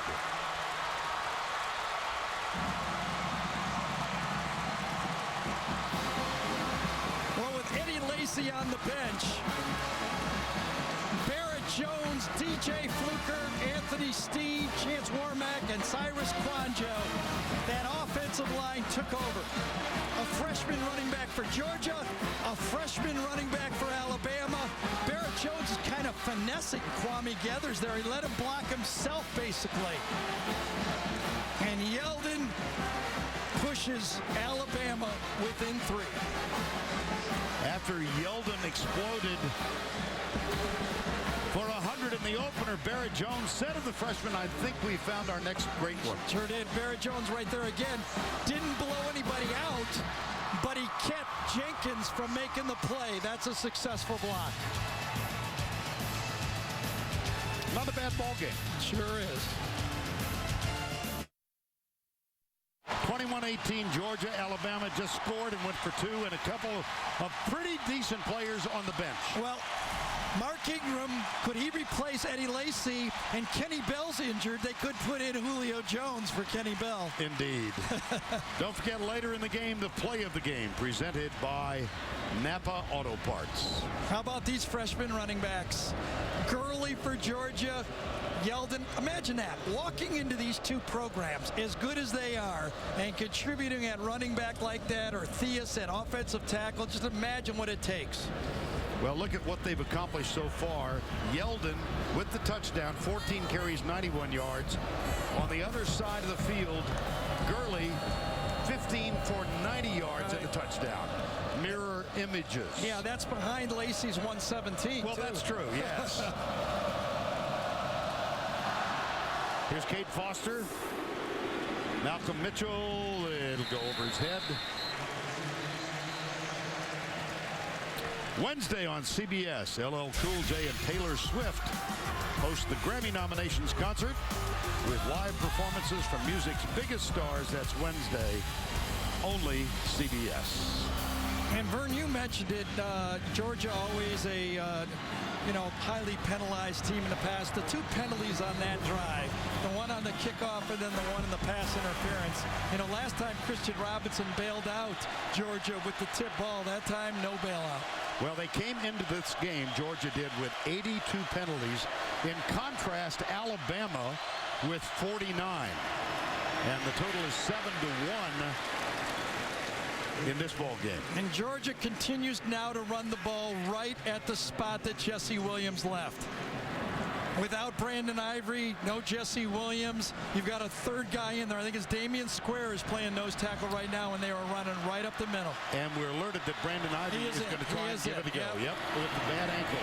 Nice play. C.J.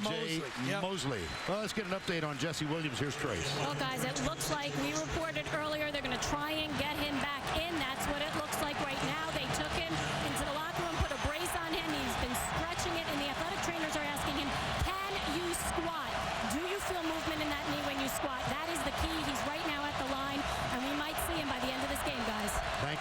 Third down, 4. 4 wides, 2 on either side. Murray. Conley knocked away by Geno Smith, getting extensive playing time today. Yeah, that's been the changeup. They've taken the safeties off the slot. No Vinny Sunseri there. They're playing a corner. And Geno Smith comes through and makes the play. I'm thinking back to our conversation about Thanksgiving when we were in Tuscaloosa. And Nick Saban was talking about Geno Smith. He said he's one of the greatest video game players ever. If he could play quarterback like he can maneuver video games, we'll have a great player. Well, that was a good one. Yes. Colin Barber on to punt. Nice punt. Christian Jones. Fair catch. Oh, how about Baylor upsetting Kentucky in basketball earlier today on CBS? And next Saturday, the road to the Final Four continues with an SEC Big Ten battle as the Arkansas Razorbacks take on the Michigan Wolverines. That's next Saturday on CBS. Well, the question is just this thing we talked about in the open. Can the Georgia defensive line and inside linebackers stop the run of Alabama? Alabama has rushed the ball for 152 yards in this half. In this half. No, I'm sorry. 70 in this quarter, 152 in the first half. Okay, I got you. I got it. That's too many numbers. Yes, exactly. Hand off Lacey, who is back on the field. That spin move gets him out of the tackle. That shoulder move gives him an additional 7 yards. What a run. Well, I'll tell you, I'd love to have a shot of Mark Ingram right now because I bet he's chest bumping someone because this is a championship run. He runs right through Jarvis Jones and Sean Williams. Nobody wraps him up. Take your arms, guys. You're not going to block this guy down. And watch it. Bakari Rambo almost turns it down. He almost turned down the hit on the sideline. That's a run of 32. Lacey with 1:49 in the game. We mentioned in the first half the Bulldogs have been susceptible to the run most of the year, and they certainly are tonight. Oh, wow! Beautiful. Behind Jones and Warmack. They're running right at Georgia. I mean, that makes you think of Herschel right there, those two runs, doesn't it? Oh, yes. Holy cow. 164 on 15 carries now for Lacey. Alabama has had 9 rushing plays, 9 of them in excess of 10 yards. First down 10 as they try to come from behind. And here's Lacey, stiff arm. Sean Williams with the tackle. Mark Ingram.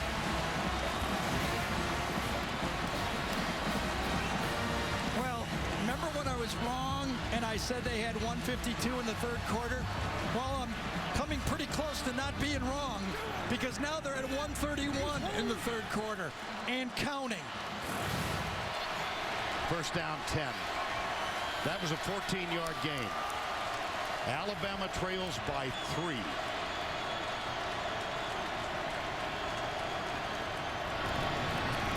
Lacey bounces it outside. Vogler trying to help and couldn't. And Jarvis Jones makes the tackle. Loss of 2. We haven't called Jarvis Jones's name because they can't stop the run. This time, he pins Vogler and makes the play. Good rush defense that time by the All-American. Look at that, 281 yards on the ground. T.J. Yeldon spells Eddie Lacy.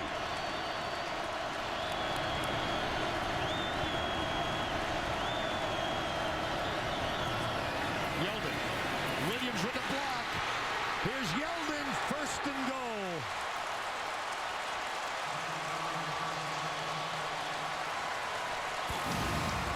I've been saying this for 5 years. The elite teams have to run this type of offense. There's too many great offensive linemen and running backs that can pound the ball, protect your quarterback, wear down that defense. There's more ways to wear down a defense than just by going up-tempo. You can beat them in submission. Kelly Johnson and T.J. Yeldon in the eye. That's Vogler coming to the near side with Michael Williams on the line. Yeldon. Push. Short.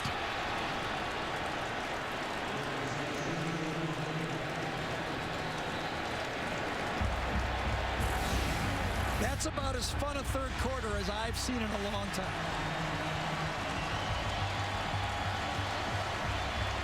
Just short. Now they get the 99.5-yard walk to the other end. These two teams are going south.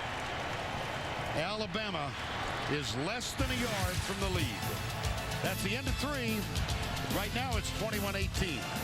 We'll return to the Georgia Dome after this word from your local station.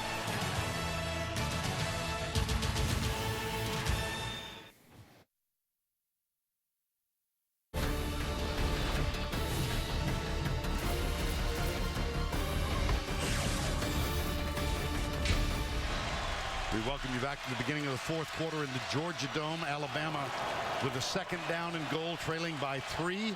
McCarron and Murray. You see their stats. Alabama with 295 yards on the ground, and Ogletree with a play that is the difference right now. And how about this? Jesse Williams with a knee brace back in as a lead blocker for Eddie Lacy. Remember, it was Yeldon that cut it. No, it was Lacy that cut it back last time in this play. Let's see if he stays with him. He does. Dives. Touchdown. Alabama back on top. Alabama has run 21 plays in the third quarter. 17 runs and 4 passes. They're approaching 300 yards in rushing. They're only 4 shy. Now Shelley on for the extra point. McCarron will hold. Carson Tinker is the snapper. It's perfect. The hold good. The kick up and through. Let's take another look at Eddie Lacy's touchdown dive. Well, he learned his lesson. Stay behind it. Don't cut back. Go with the beef. And that time he just pushed it in the end zone. There really wasn't much there to stop it from Georgia. Alabama on top. Winner gets Notre Dame in the championship game.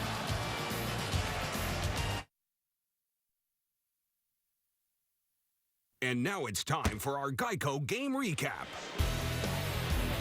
Take you back early. First score, Aaron Murray, 19-yard touchdown pass to Jay Rome, the backup tight end. And Georgia on top by 7. Alabama countered with Eddie Lacy getting to the outside, breaks a couple of tackles, and then outspeeds the Bulldogs secondary. Shelley added a 22-yard field goal on the last play of the first half, and the Crimson Tide led the Bulldogs 10-7. Opening drive, third quarter. Gurley for the touchdown. Georgia back on top, 14-10. And then the block from Cornelius Washington on the long field goal attempt. A perfect bounce to Ogletree. And he scoots 55 yards for the touchdown to make it 21-10. If you can run it, why not run it? And Alabama is running almost at will. There's Yeldon. And then the try for 2. Yeldon again, and it was 21-18. And just moments ago, this dive by Eddie Lacy, the extra point good. And that gets us where we now stand. 25-21. Lacy with 177 yards on 18 carries. Cade Foster will kick off. Malcolm Mitchell is the deep back.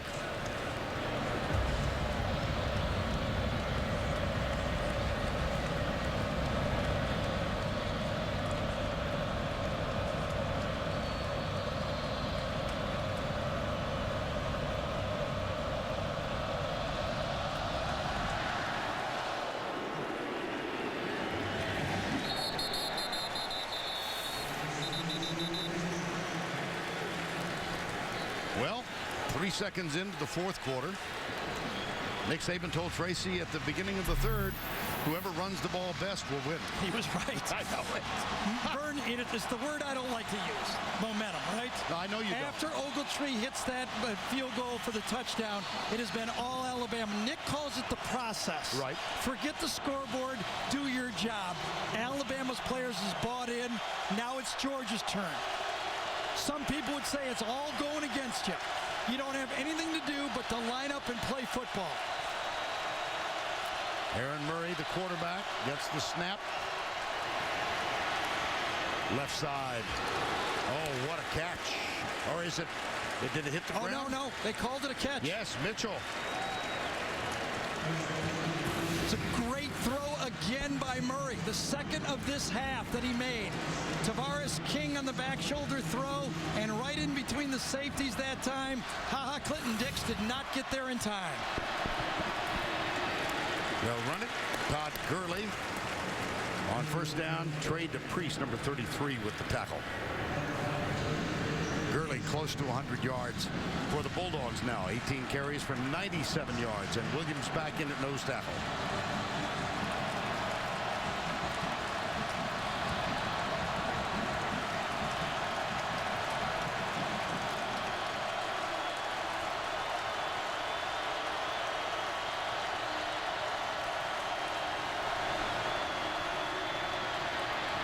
Murray goes deep down the middle. Tavares King at the 11.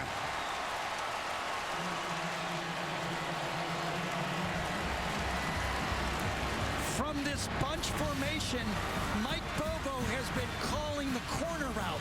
This time, he went to the post. Let's see if there was a bite on the... Yes! Oh, yeah. Nick Perry was thinking it was going to be the corner, and a young football player got fooled by a veteran quarterback. You know Aaron Murray's eyes led him to the corner, and they bit. 45-yard gain. Here's the run on first down. It's Gurley again. Just love watching these players, these young, great athletes, answer all the pressure in a big-time football game. Aaron Murray, he's had the disappointments.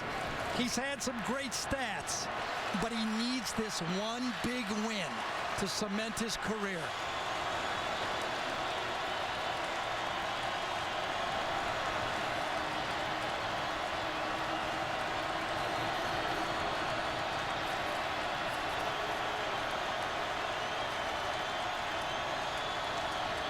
High snap, the give to Gurley. Look at him break tackles, look at him score! Georgia touchdown!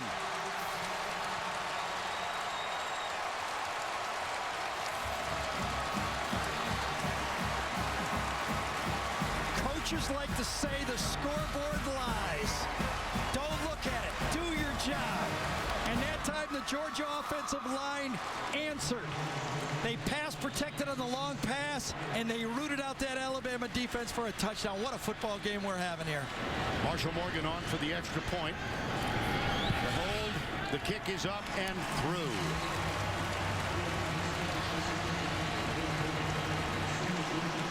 What a counterpunch by Georgia. Yeah, here's the great combo block. Over here, it's the freshman to the right side, Theus and Burnett. Watch them work together. Knock them out, get to the second level. Oh, he grabbed him. He grabbed Mosley with his right hand and got away with it. Did you see that?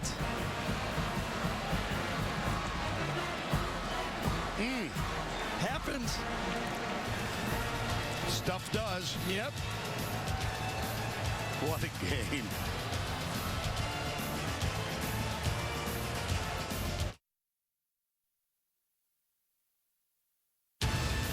The SEC Championship on CBS, presented by Dr. Pepper, is sponsored by Ram Trucks, Bud Light, Verizon, and by Kay Jewelers. We are back in Atlanta, the SEC Conference Championship game. The CBS poll results. Look at this, the most memorable game. Voters by 37% vote said Florida in 2008. That was against this. By the way, this is the first time that Alabama has played in this championship game against anyone other than Florida. Wow. Yeah. Think about that. You know, Nick said also at halftime, or maybe it was before the game. It was before the game. I It's know a where you're going. 15-round yes, fight. Exactly. Is that not as accurate as can be? Yeah. Yeah, that was when Tracy caught both Coach Rick and Coach Saban live. Here's Cyrus Jones. No, there's a block in the back. No, he got away with it. Well, they're indicating that the ball might be out. Yep. Let's see. Oh, yeah, it's out. It is out. Now they'll unravel the scrum, and Alabama holds on to it. I think it was Herrera, number 52, that punched that ball loose. Yes.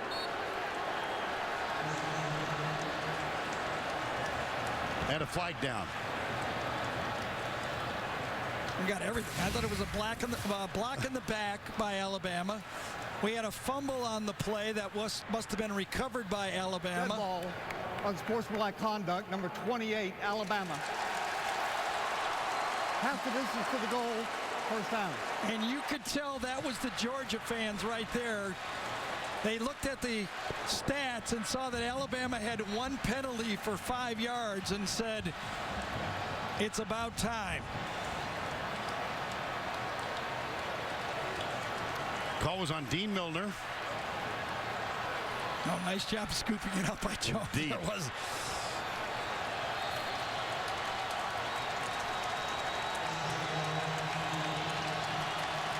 There was the shove that led to the penalty. That's the second penalty against Alabama, 7 for Georgia.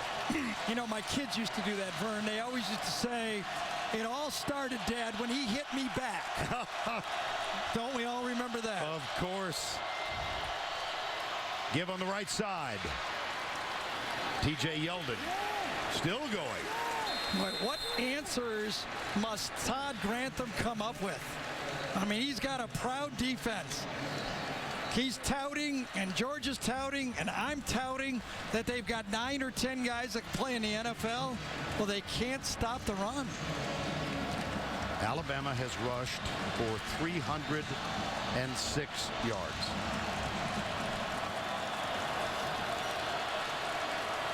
.306. We've still got 12:10 to go.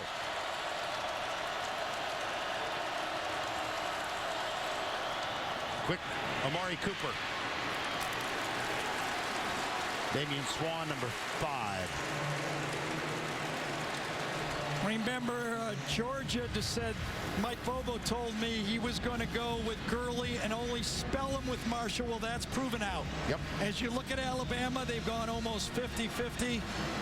Gurley has been the bell cow for them. Georgia, that's the guy. See the bottom line, Yep. First time, 2 teammates in excess of 100 in this game. Lacey with 177. Yeldon with 115. 2nd and 9. Keep it on the ground. Yeldon cuts it upfield, drives again. John Jenkins.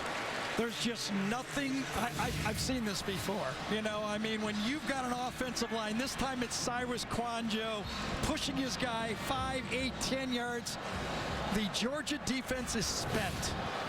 It has nothing to do with tempo in this game. Yes, tempo works great. I'm not arguing that it can't work. But in this game, it's these big hogs up front that are wearing down Georgia. Well, you saw Garrison Smith there taking a heavy, deep breath. Yep, they're getting body punched right now.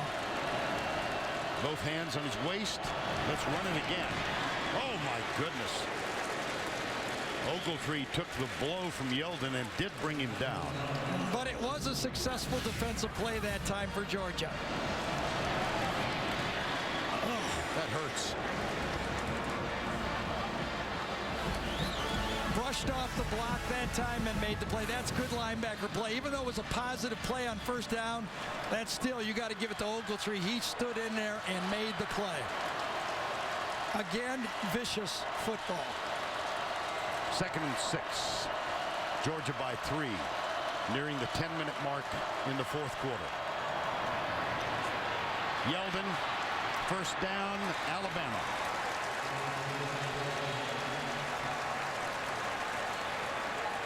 You start to think now, is it the last team that gets the football in this game?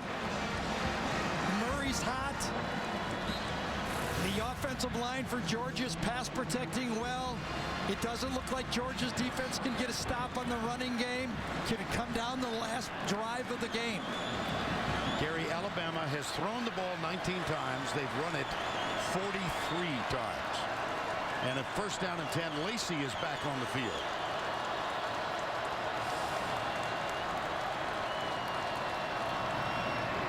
Lacey over left guard. John Jenkins, the defender. A first down stop. Last time when Ogletree got the stop, Georgia managed 4 yards. This is about 2.5. Another win by that Georgia defense. On first down, finally they get a win.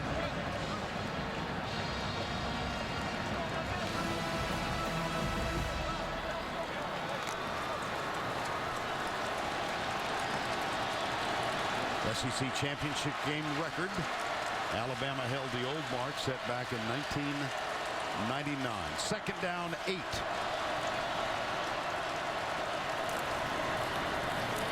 Let's feed Lacey again. A big stop for Georgia, and that brings up third down and long. Well, this time Barrett Jones could not finesse. I think it's Kwame Gathers. Might be John Jenkins, but I guess it was Gathers. Barrett Jones cannot handle the finesse block this time. He gets driven right back, and that's a great stop by the nose tackle. Shoved him right into the backfield. Third down, 6. Alabama 3 of 9 on third down conversions. 0 for 4 from this distance.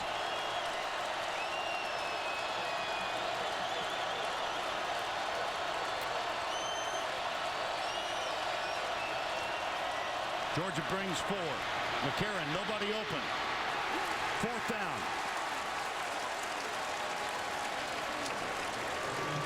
Jordan Jenkins makes the tackle. Another first-year freshman, Jordan Jenkins, a speed rusher, but that time, was there anybody open? Had Norwood down at the bottom for a little throw, had a sideline throw to the sideline, but looked like AJ gave up on it a bit early. Felt the early pressure and gave up on the throw. Rhett McGowan is the deep man, hoping to return the punt of Cody Mandel.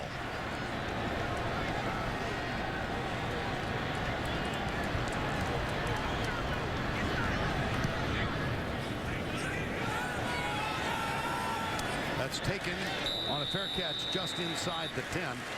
Almost no man's land. 42-yard punt, nothing on the return. Georgia has the ball and a 3-point lead.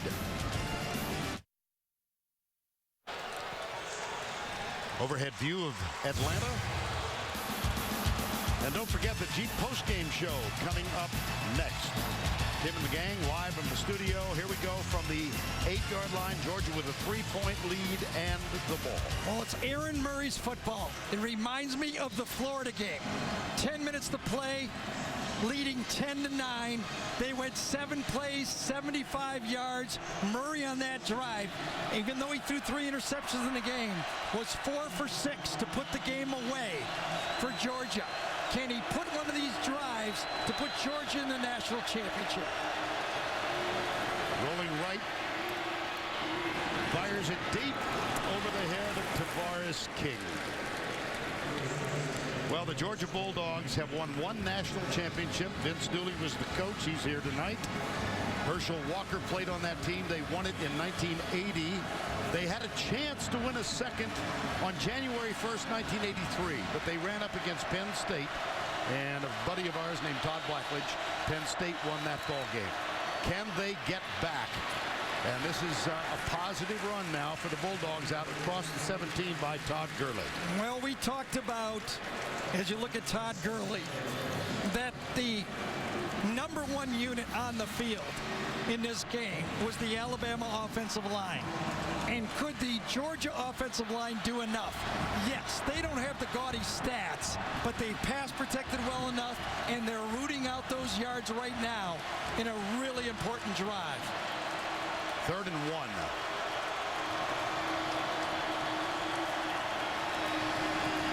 Left side. Oh, he's stopped. Yes. He was stuffed. And I think it was Jesse Williams in there after injuring that knee that stood strong. Might have been 2 guys, but I know Jesse Williams was one of them. Both of them are in there. Brandon Ivory and Jesse Williams. They both make a tackle, make a stand, and make a stop. Both guys playing injured. One with a knee, one with an ankle, and it's 4th and 1 with under 6 to play. Colin Barber on to punt. Christian Jones on to return it.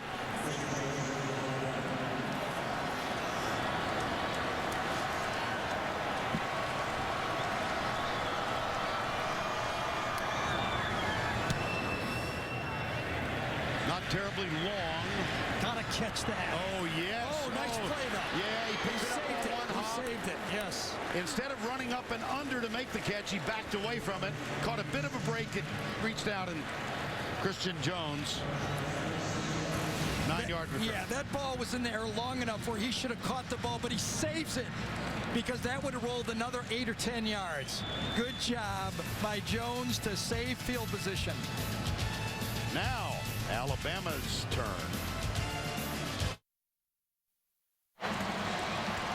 I'll get 9. I don't know if he can bear to watch this. Through heavy-lidded eyes. Georgia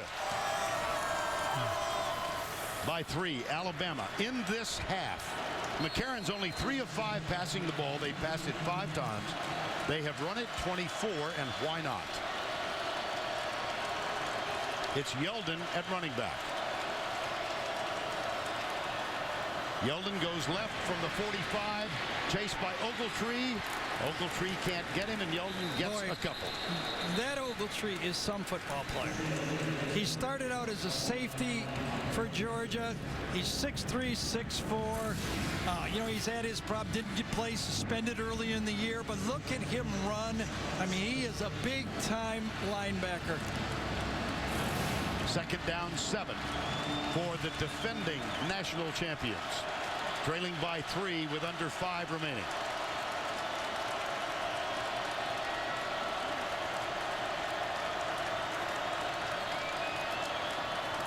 Play action, McCarron settles for the short one. Michael Williams. Inaccurate, not a very good throw. They ran a little bit of a scrape play to the outside. The wide receiver was trying to free up Michael Williams to the outside by a little bump pass, and just not an accurate throw. An accurate throw turns that upward, would be 3rd and short or a 1st down.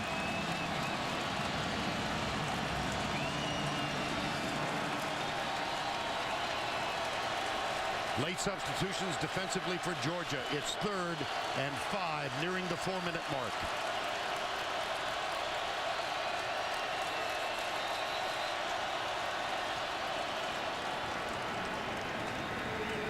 Timeout, Georgia.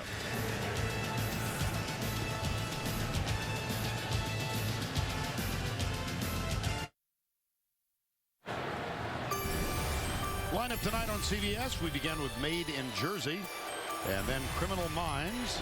That's followed by a new edition of 48 Hours tonight, only CBS. 3rd down 5 at midfield. What do you think? Well, it was a very inaccurate pass by AJ in the last down. Right now, Nick Saban has to start thinking, am I going to invest 2 chances to make this 1st down, or do I punt it? It's Yeldon, not Lacey, in the backfield. Remember, Tracy reported that Lacey was getting some attention from the trainers earlier in this half. That's Kelly Johnson, number 31. The freshman, Yeldon, comes right. Got the first down. Yes, he did. Goodness. What a play. They ran it right at Jarvis Jones again.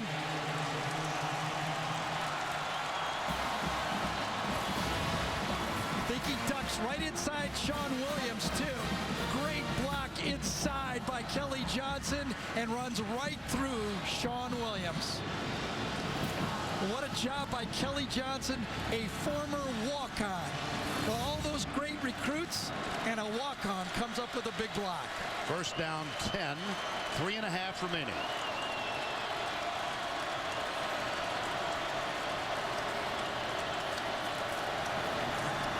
Play action, McCarron. Deep left side, got a man open. Got the touchdown, Amari Cooper.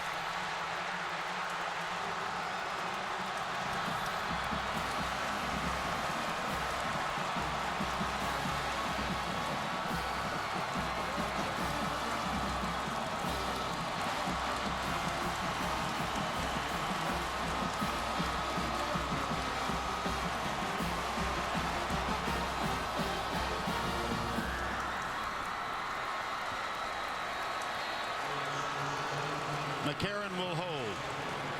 Carson Tinker will center. Jeremy Shelley perfect for the year. He's not missed an extra point.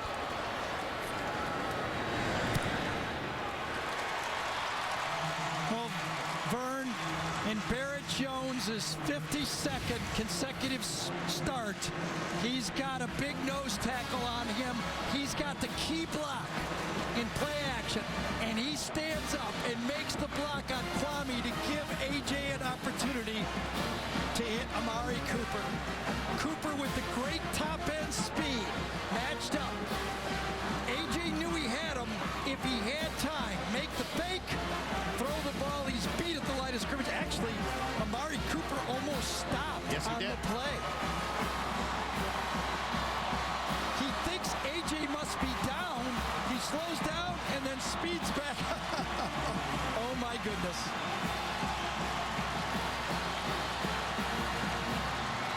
A.J. McCarron. Amari Cooper. Fluker. Quanjo. Vogler. And the margin is 4. Remember they went for the 2-point try? I do. Oh, yeah. The risk reward. Remember also, if they had not made it, it would be a 2-point lead. So the risk reward. Nick believed in the play. He went for it. So it's a 4-point game instead of a 3-point game. Had he missed it, it'd be a 2-point game. That's why they give you 2 points, because it's high risk. Good point by you. Well, here we go. Might be the team that gets the ball last.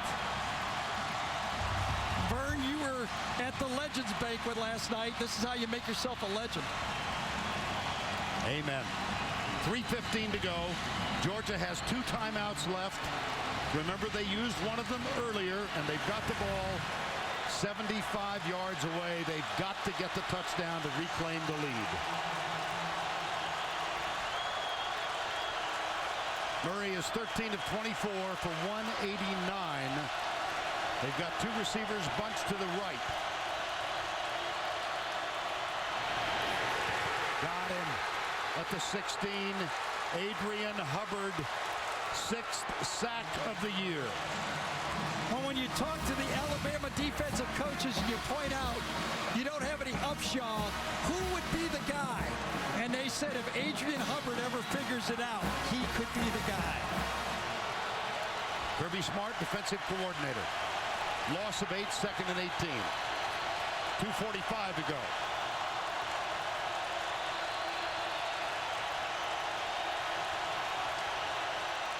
Four-man rush. Murray across the middle. Great play by Dix that time, Clinton Dix. He didn't play it safe. He didn't wrap up the receiver. He went with his inside hand and knocked it down. A great play.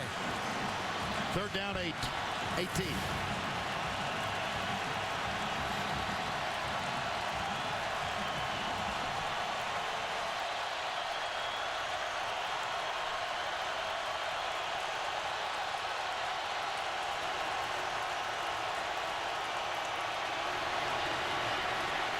Murray off his back foot, goes deep. That's going to be incomplete. 4th down. I don't see any option but to punt the ball. I don't think they've got another option. And they can stop the clock twice, Georgia can, with timeouts. 2:25 to go. It's deep. Kirby Smart's going crazy. He's calling defense safe, and half the Alabama defense is on the sideline. Defense safe means that your regular defense stays on except for the punt return. And that return man is Christian Jones. Remember, he misjudged the last effort. And they're signaling to Christian Jones, fair catch it. Don't take any chances, as he does. And he does. At the 35-yard line. A 48-yard punt, nothing on the return. How ironic if this score stands that Alabama has rushed for 342 yards. You punch, you punch, you punch, you punch, then you play action and go deep for a touchdown to Amari Cooper. Well, it's going to take one first down for Alabama to get back and play and defend their BCS championship.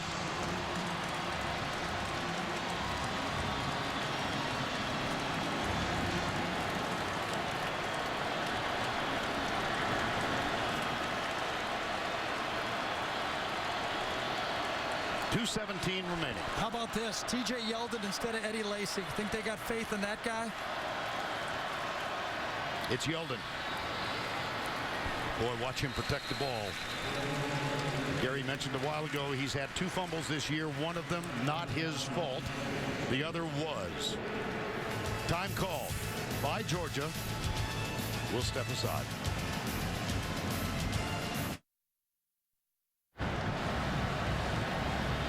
Barrett Jones is an All-American Outland winner. He's played along the line in his career. Played in the national championship game at starting right guard. He played left tackle last year for a national championship, and an opportunity now to go to a 3rd national championship, and now he's playing it at center. Don't know if I've heard one like that before. No. He did tell us a couple of weeks ago he'd like to settle down at one position. He really would. Well, Barrett Jones over the ball. Jesse Williams is in the backfield, and Yeldon will follow Jesse Williams. 2:06 to go. Well, 2 big stops there by Georgia. They're hanging in. One more stop, and they're going to get the ball back. 2:06 to go.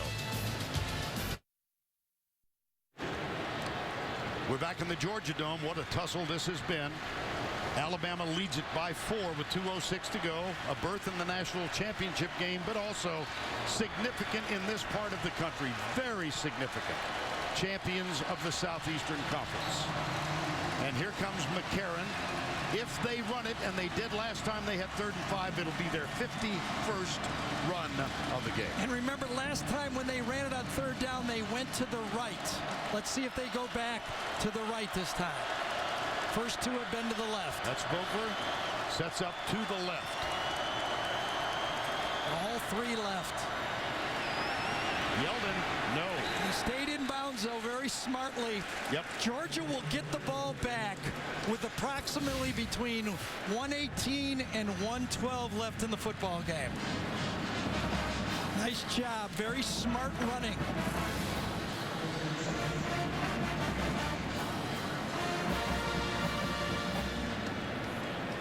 I assume Nick Saban will run that clock all the way down to 1 second to take a timeout so he can set up his punt team. You know, a blocked punt, a hurried punt now would be disastrous. The Georgia defense did it, though. They got the ball back. 1 first down, game's over. So Aaron Murray's going to get 1 more shot. Play clock at 1, timeout.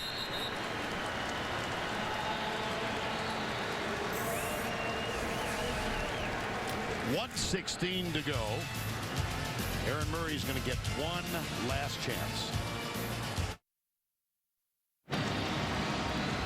Back in in the Georgia Dome with 1:16 to go, 4th down and 3. So Cody Mandel is on to punt. Brett McGowan, I assume, will be the man going back.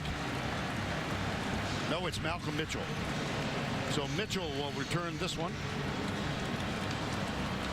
Hopefully, he hopes for. Just don't jump off sides right now. Beautiful punt. Fair catch. They're going to have to go 85 yards. Yep, with no timeouts.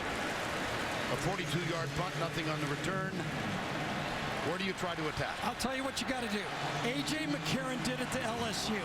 If you're going to complete passes, you have to take advantage of the college rule. You have to throw past the first down marker, get the ball to the 50-yard line, take your chances.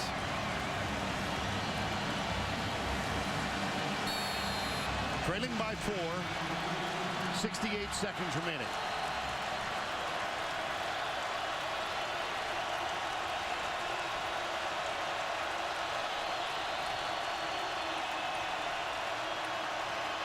Goes right, got it. That's complete to Arthur Lynch, his tight end. That was a big run by Arthur Lynch right there. If he's tackled, that ball was thrown short of the first down. It's going to cost him 10, 12 seconds.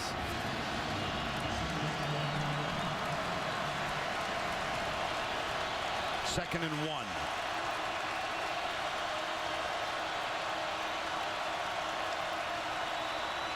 Right side again. Through the hands and incomplete. Arthur Lynch, the intended receiver. D. Milner defending. Alabama basically sitting in a zone. Milner almost got the bounce. He really was on the outside receiver. 3rd and 1. Less than a minute remaining. They'll run it. He'll try to get out of bounds. Does with the first down. Gurley. Nice run. Clock stopped. 51 seconds to go.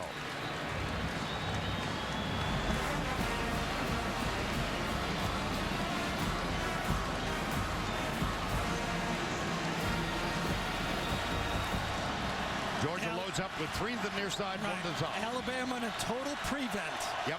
3-man rush. They're giving the short throw. Murray looks across the middle, fires it deep. Deflected. Is it picked off? D. Milner. I don't know. It's very close. Vinny Sunseri made the play, though. Number 3. Vinny Sunseri is the guy that makes the play. Does Milner catch it or not? Watch Sunseri break to the ball. Left side of the screen. He causes the hit. And Milner with the interception.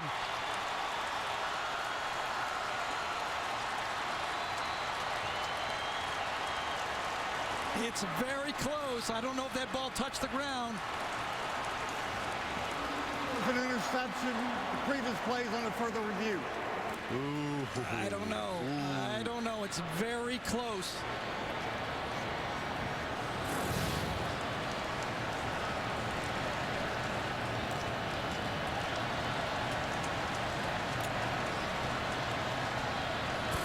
Jim Allison is the replay official. Called an interception. Gets his hands underneath the ball. Boy. I'm not so sure. His hands are underneath the ball. Does he control the ball? I think that ball hit the ground. I think that ball hit the ground. We're going to go back. If this takes a while, it means that the replay official is going to go back and have to spot the ball where it was.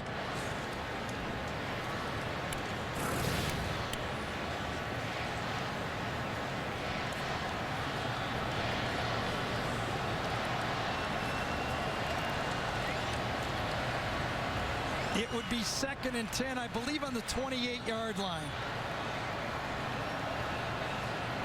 Or it's Alabama's ball and the game's over. Yep. Tom Ritter. Another look.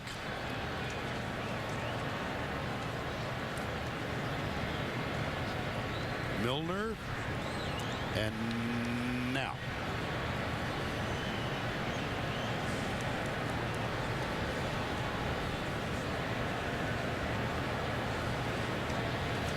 This might be a good look right here.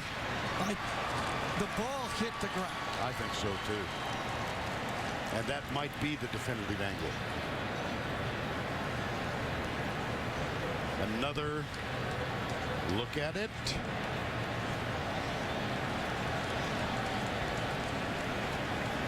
This ball's coming back, I think.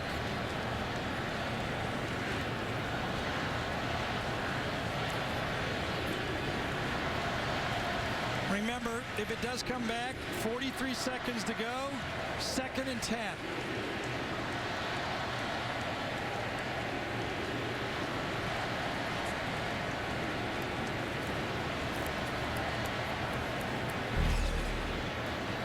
Now, so much riding on this. Ruling on the field was an intercepted pass. What a play by Vinny Sunseri. Yeah. Beautiful play. Tack that football was in the air.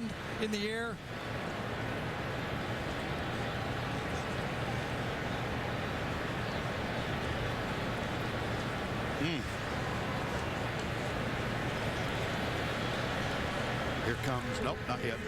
Ground is an incomplete pass. It'll be Georgia's ball. 2nd down and 10 at the 28-yard line. Please reset the game clock to 45 seconds. 2 more seconds were added onto the clock as well.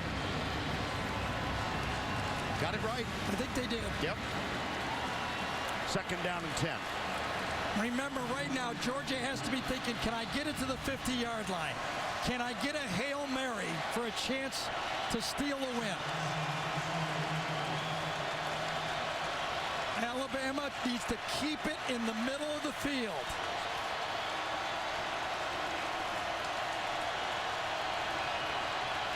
Chris Conley, the inside receiver here. Tavares King, bottom of the screen. 3-man rush. Murray up, fires it right, caught.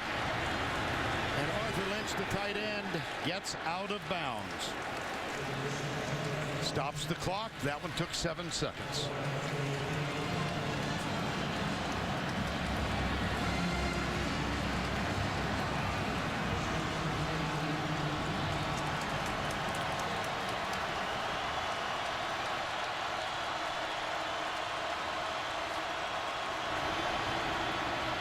Murray deep. King. Big throw right there. At the 35-yard line. Georgia's still alive now. That was a big-time throw right there. King is hurt. And King knew he was going to get hurt. He took that catch, stayed with it. He knew he was going to get pasted on the play with C.J. Mosley. 30 seconds to go. Georgia ball at the 34. Malcolm Mitchell, number 26, bottom of the screen. Murray, no, he's got a man! Arthur Lynch! 15 seconds, they're going to get 2 throws to the end zone. They can clock this ball right now, meaning ground it, or they can run a hurry-up play. The clock has started. 12 seconds to go. Murray got it, but the clock is running. That's the one thing he didn't want to do. Game over. Alabama faces Notre Dame for the national championship in Miami.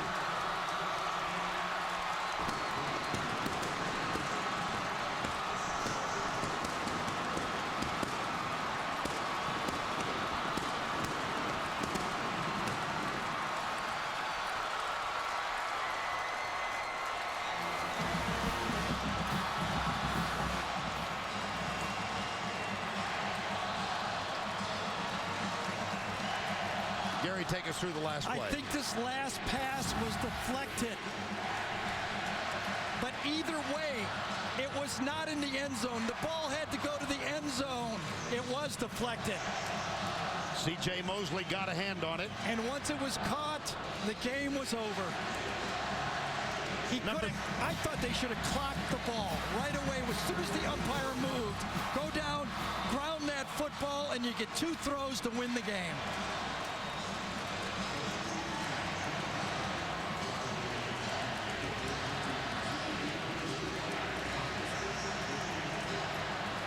Let's go down to Tracy Wolfson, who is with Nick Saban.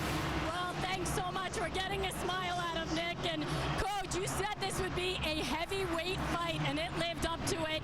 What was the difference, though, tonight? Well, you know, we did a great job of running the ball in the second half, and the reason we did it is we couldn't handle their pass rush. We couldn't handle their pass rushers on the edge. Offensive line did a great job. I mean, I'm ready to have a heart attack here about that last drive. But, you know, this is a great win for our team.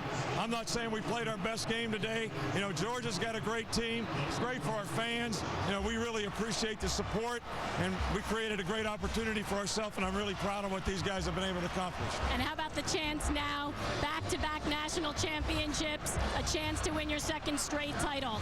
Well, you know, that's all good, all great, but I'm going to enjoy this game for a minute here, and I'm just really proud of our team. Winning the SEC championship, you know, is really a significant accomplishment, so you know, I'm really proud of our players, proud of our fans, proud of everybody in our administration. This is a great win for Alabama. Well, congratulations. You told me at halftime you needed to run the ball to have a chance to win it, and here's the guy, Eddie Lacy, stepping up down the stretch. What was going through your mind after half? Did you feel like you had to step it up and hold your own there? I did. I mean, as an offense, we know running the ball was going to be successful, and we came out the second half, and TJ and myself, we was able to run the ball and find huge holes and put our offense in a great position. You've watched Mark Ingram, Trent Richardson, and now you have a chance to play in the national championship and be the featured back with you and TJ Yeldon. Can you even put that into words right now? I can't right now. I'm still happy about this win right now. But that'll be something we'll think about later on. But right now, we're just enjoying the moment. Good luck. Go enjoy it. Appreciate it. Thank you. Vern? Well, Eddie Lacy rushed for 181 yards. His freshman colleague Yeldon rushed for 152. As a team, Alabama, 349 rushing yards on 51 carries. Vern, while Tracy was doing the interview, we were looking at this play. It may be that Aaron Murray was trying to throw a back shoulder throw to Malcolm Mitchell. C.J. Mosley might have saved the game. He might be going to the end zone. Mosley knocks it down, and that's where they get it. It would have been better. Now, listen, you can't do this. But it would have been great if it had just fallen on the ground. They'd had another play, but instinctively, Conley makes the catch. A ball that is being thrown to the end zone ends up going on a completion, and the game ends. I still think they should have clocked the ball to stop it. However, a lot of things happened at the end of that game. Well, we've talked about the number of rushes and how ironic the winning play was a pass. Now it's time for the play of the game, presented by Napa Auto Parts. With the call, our good friend Eli Gold of the Alabama Radio Network. Yeldon, the setback. Play action fake. Man is open. Looking long. Amari Cooper. He's there. He's got it. It's a touchdown. Touchdown, Amari Cooper. 44 yards. Touchdown, Alabama. My goodness gracious. Well said, Eli. Wow. Now let's take a look at the Chick-fil-A players of the game. We're going to name 2 of them. Eddie Lacy, TJ Yeldon. How about this effort? Lacy with 181, Yeldon with 152. Yeah, but a big nod has to go to Aaron Murray. People questioned him. He played a fantastic football game in this. He didn't come out the winner, but he showed he's got the heart of a champion. So for Gary Danielson and Tracy Wolfson, Vern Lundquist saying so long from Atlanta.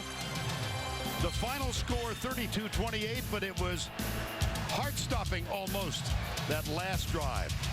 A.J. McCarron hits the game winner to Amari Cooper. The Jeep postgame show is up next after these messages and a word from your local stations. Go ahead, take a deep breath.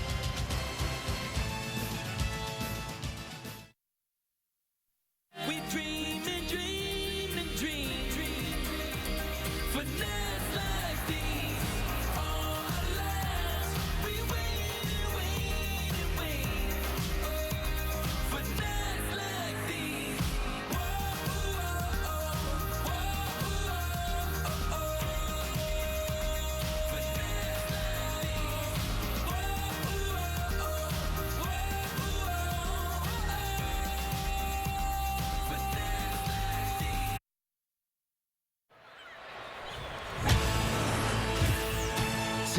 Sports presents the Jeep Postgame Show.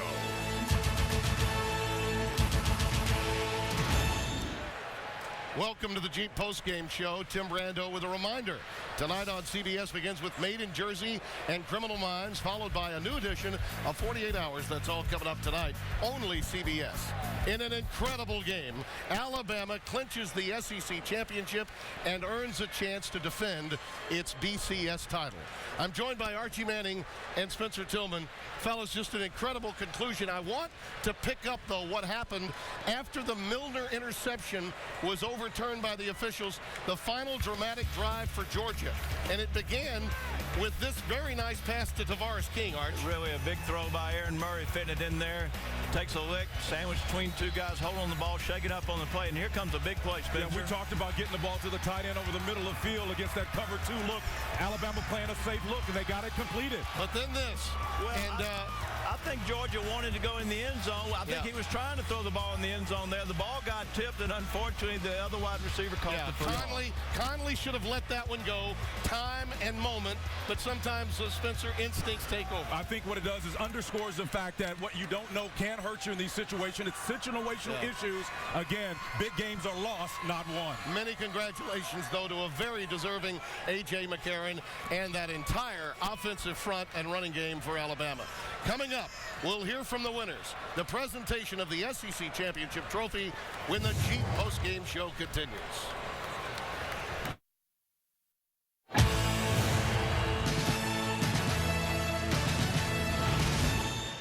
We are back with the Jeep Postgame Show. Let's immediately go out to Tracy Wilson for the presentation of the SEC Championship Trophy. Tracy?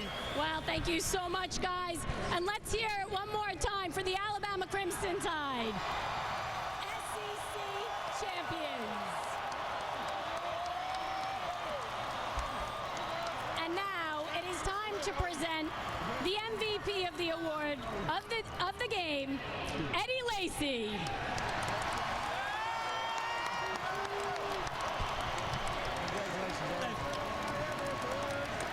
Not too shabby of a day for you, Eddie. Very hard to pick just one MVP of this game where so many people stood out. But for you to have this opportunity after the off-season injuries and the surgeries and now to be up here representing your teammates and having a chance to go play in the national championship, can you put that into words and describe that? As of right now, I mean, I'm still excited. I can't explain it right now, but I mean, coming from the injury and, having the success, thanks to my teammates, I'm just happy right now. Well, congratulations. And now, the head coach of the Alabama Crimson Tide, Nick Saban. And Nick, you've been part of a lot of big ones. But how about this?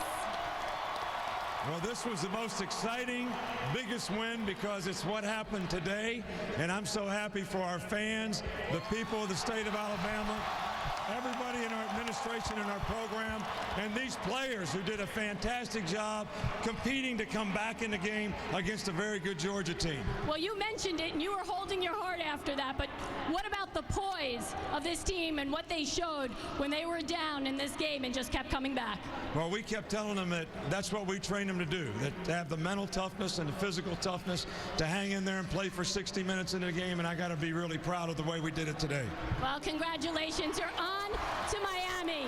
And now, to present the championship trophy, Commissioner of the SEC, Mike Sly. Thanks, Tracy. First, ladies and gentlemen, we want to congratulate the Georgia Bulldogs and head coach Mark Richt on a great season and one of the finest championship games in the history of the SEC. And now it's my pleasure to present the 2012 Football Championship Trophy to Coach Saban and the Crimson Tide. Coach, it's all yours.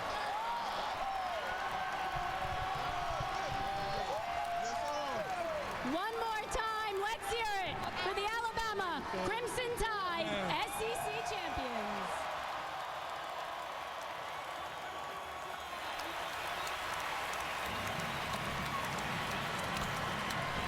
We are looking right now at the greatest coach of our time.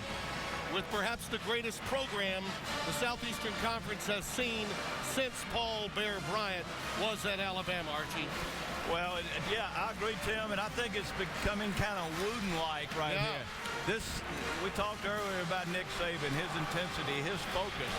You can see it right. He said he's going to enjoy this. I think he will tonight, but I guarantee you he'll be on Notre Dame tomorrow. And there's also legacy here as well, guys. 1973, Notre Dame beat Alabama 24-23 in the Sugar Bowl and cost them the national title. Wind up being a split national championship. Yep. Some will wake up those echoes as we revisit this great rivalry. There may be a few out there that suggest that the old horseshoe might have been with the Crimson Tide this year, and I don't think that he would even argue that point. Absolutely a number of things happened to happen, and they did, but they were good enough to cash in. Well, the way that the season ended, in regular season, of course, the bottom line is it was in their favor. Baylor, Stanford did them a favor to get them in this position, and after what happened tonight, it was an awesome deal. And there were so many significant plays late in this football game, and Alabama was responsible for most of them. No doubt about it. Well, a very gracious Mark Richt a few moments ago took some time to visit with our Tony Barnhart. Here were the statements of the head coach of Georgia with Tony. Here with Georgia coach Mark Richt. Coach, that was an incredible drive at the end of the game. Tell us the last pass at the end. Obviously, with no timeouts, you want that to get to the end zone. Well, he got batted at the line. We were throwing a fade. There's a speed out by the inside guy, and the outside guy was running a fade. That's where we're throwing the ball. But we ran that route because a lot of times when the inside receiver runs that speed out, it can get the attention of the corner. And we were throwing over the top, but it got battered at the line, and it just so happened it landed in our arms, which was not good. Normally that's good, but not in that case. Incredible college football game, regardless of who you were pulling for. Heavyweight fight, both back and forth. From the Georgia perspective, what was the difference in the football game? Well, I guess the clock ran out is all I can say. Absolutely. Well, Coach, we know it's been a tough night for Georgia. Thank you for spending some time with us. Yes, sir. Well, I'll say this, too. We got some mighty tough warriors in there. I'm really proud of everybody. Okay. Thank you, Coach. No doubt about that, and our many thanks to Coach Rick for being so gracious to chat with Tony Barnhart. It was an incredible game. Final thoughts on the Notre Dame-Alabama game coming up for the national title, Arch? Well, Notre Dame's got a month to get ready. Of course, Alabama does too. I think it'll be a great football game. And, Spencer, I think it'll be great for college football. Alabama and Notre Dame. I bet Brian Kelly, who was with us earlier, is glad that he left and didn't see this physical beating today, because it's going to be tough on the Irish. They're going to need a lot of luck to beat this team. He has plenty of time to look at tape. Well, that will just about do it for tonight. Our many thanks to those of you watching the Jeep postgame show. Here's a look at what you'll see tonight on CBS. And don't forget to break down the game with the SEC tonight, presented by Geico. Right now on CBS Sports Network, that's the 24-hour home of CBS Sports. Next Saturday, it's the 113th Army-Navy game presented by USAA. It all starts at 2:30 Eastern with Autotrader.com. College football today. And there's more football tomorrow, an NFL doubleheader on CBS. Most will see the Patriots face the Dolphins and the Steelers meet the Ravens. It all begins at noon Eastern with the NFL today. For our entire crew here in Atlanta, thanks so much for watching. Congratulations, Alabama. The Echoes have truly awoken.